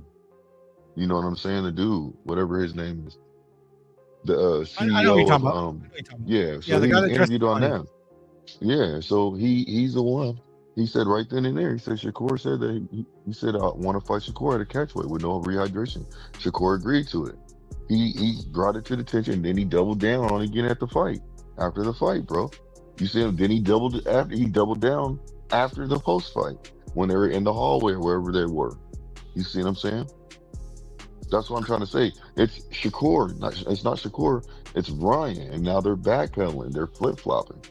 Saying, oh, well, we're in a driver's seat now. But you called the man out. You made it, Ellie. You called him into the ring. Come on, bro. Make it make sense, please. At the end of the day, like, we got to be we can't fool ourselves either. The fight is up next is the Devin rematch, bro. We all know that. I hope so. I hope so. So the guy with the money. Hold on. I'm getting out of here. You know what I'm saying? I got some things to do. But and last thing, Dub. Go ahead. I'm sorry. I didn't really like, and I like the kid. He's got a lot of skills. I see a lot of potential in him. But the Amari Jones fight, I don't like how he won that fight.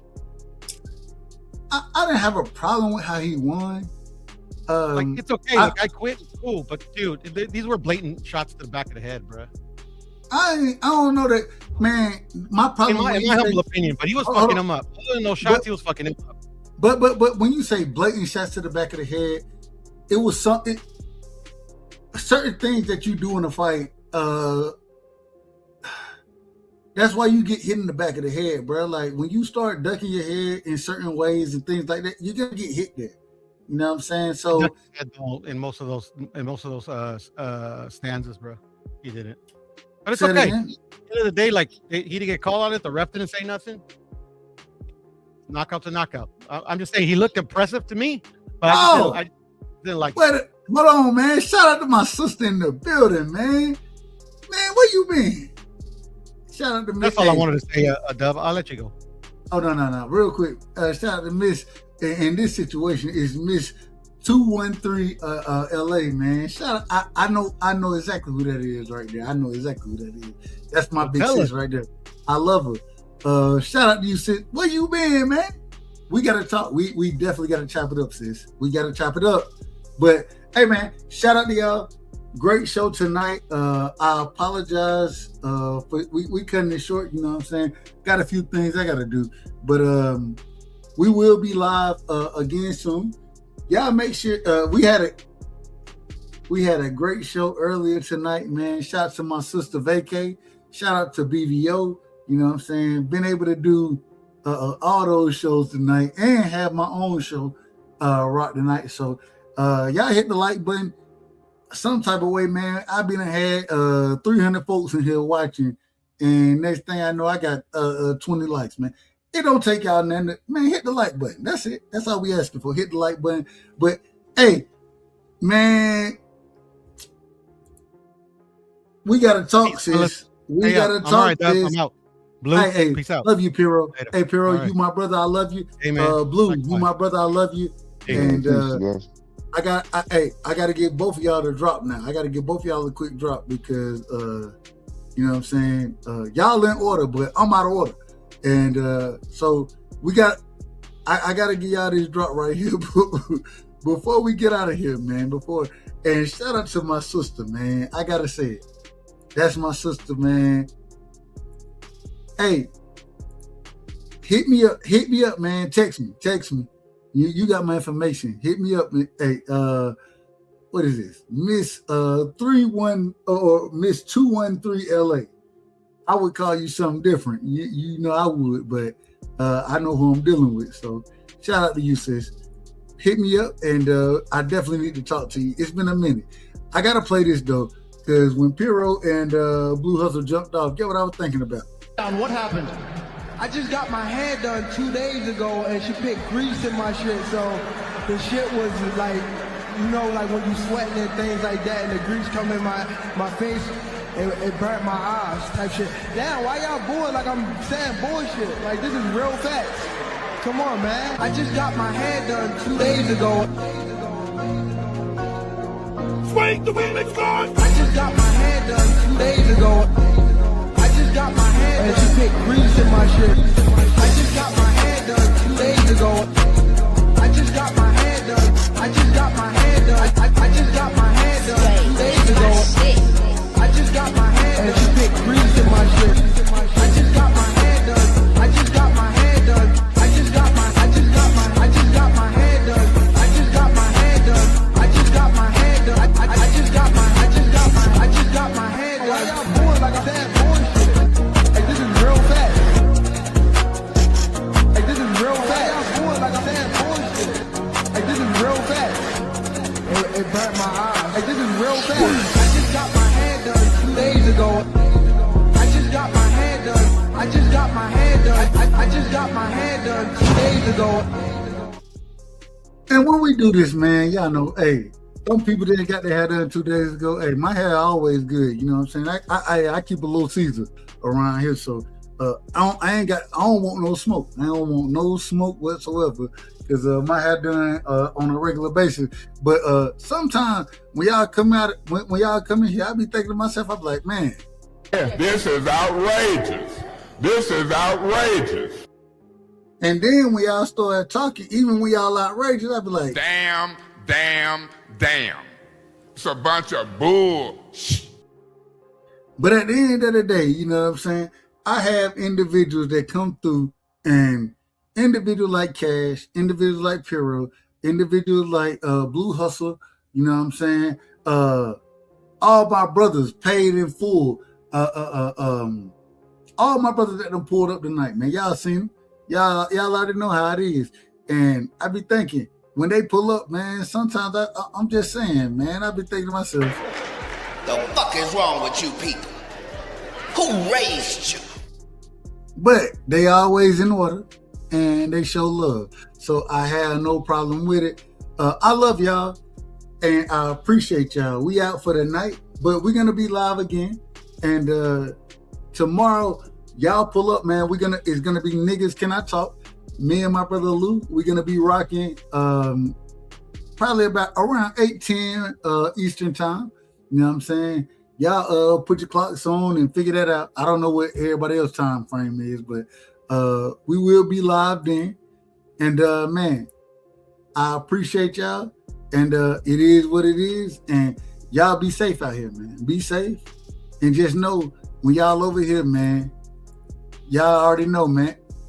See, real quick, I gotta tell y'all, they do me wrong, so wrong on StreamYard. I don't know why they do this to me now. I can't scroll up and down. I can't even play. Man, I can play this right here. Just know you rocking on the right side. Hold on. See, I tell you, I can't play what I want to play. But I'm going to play this one right here, and then I'm out of here. I want order.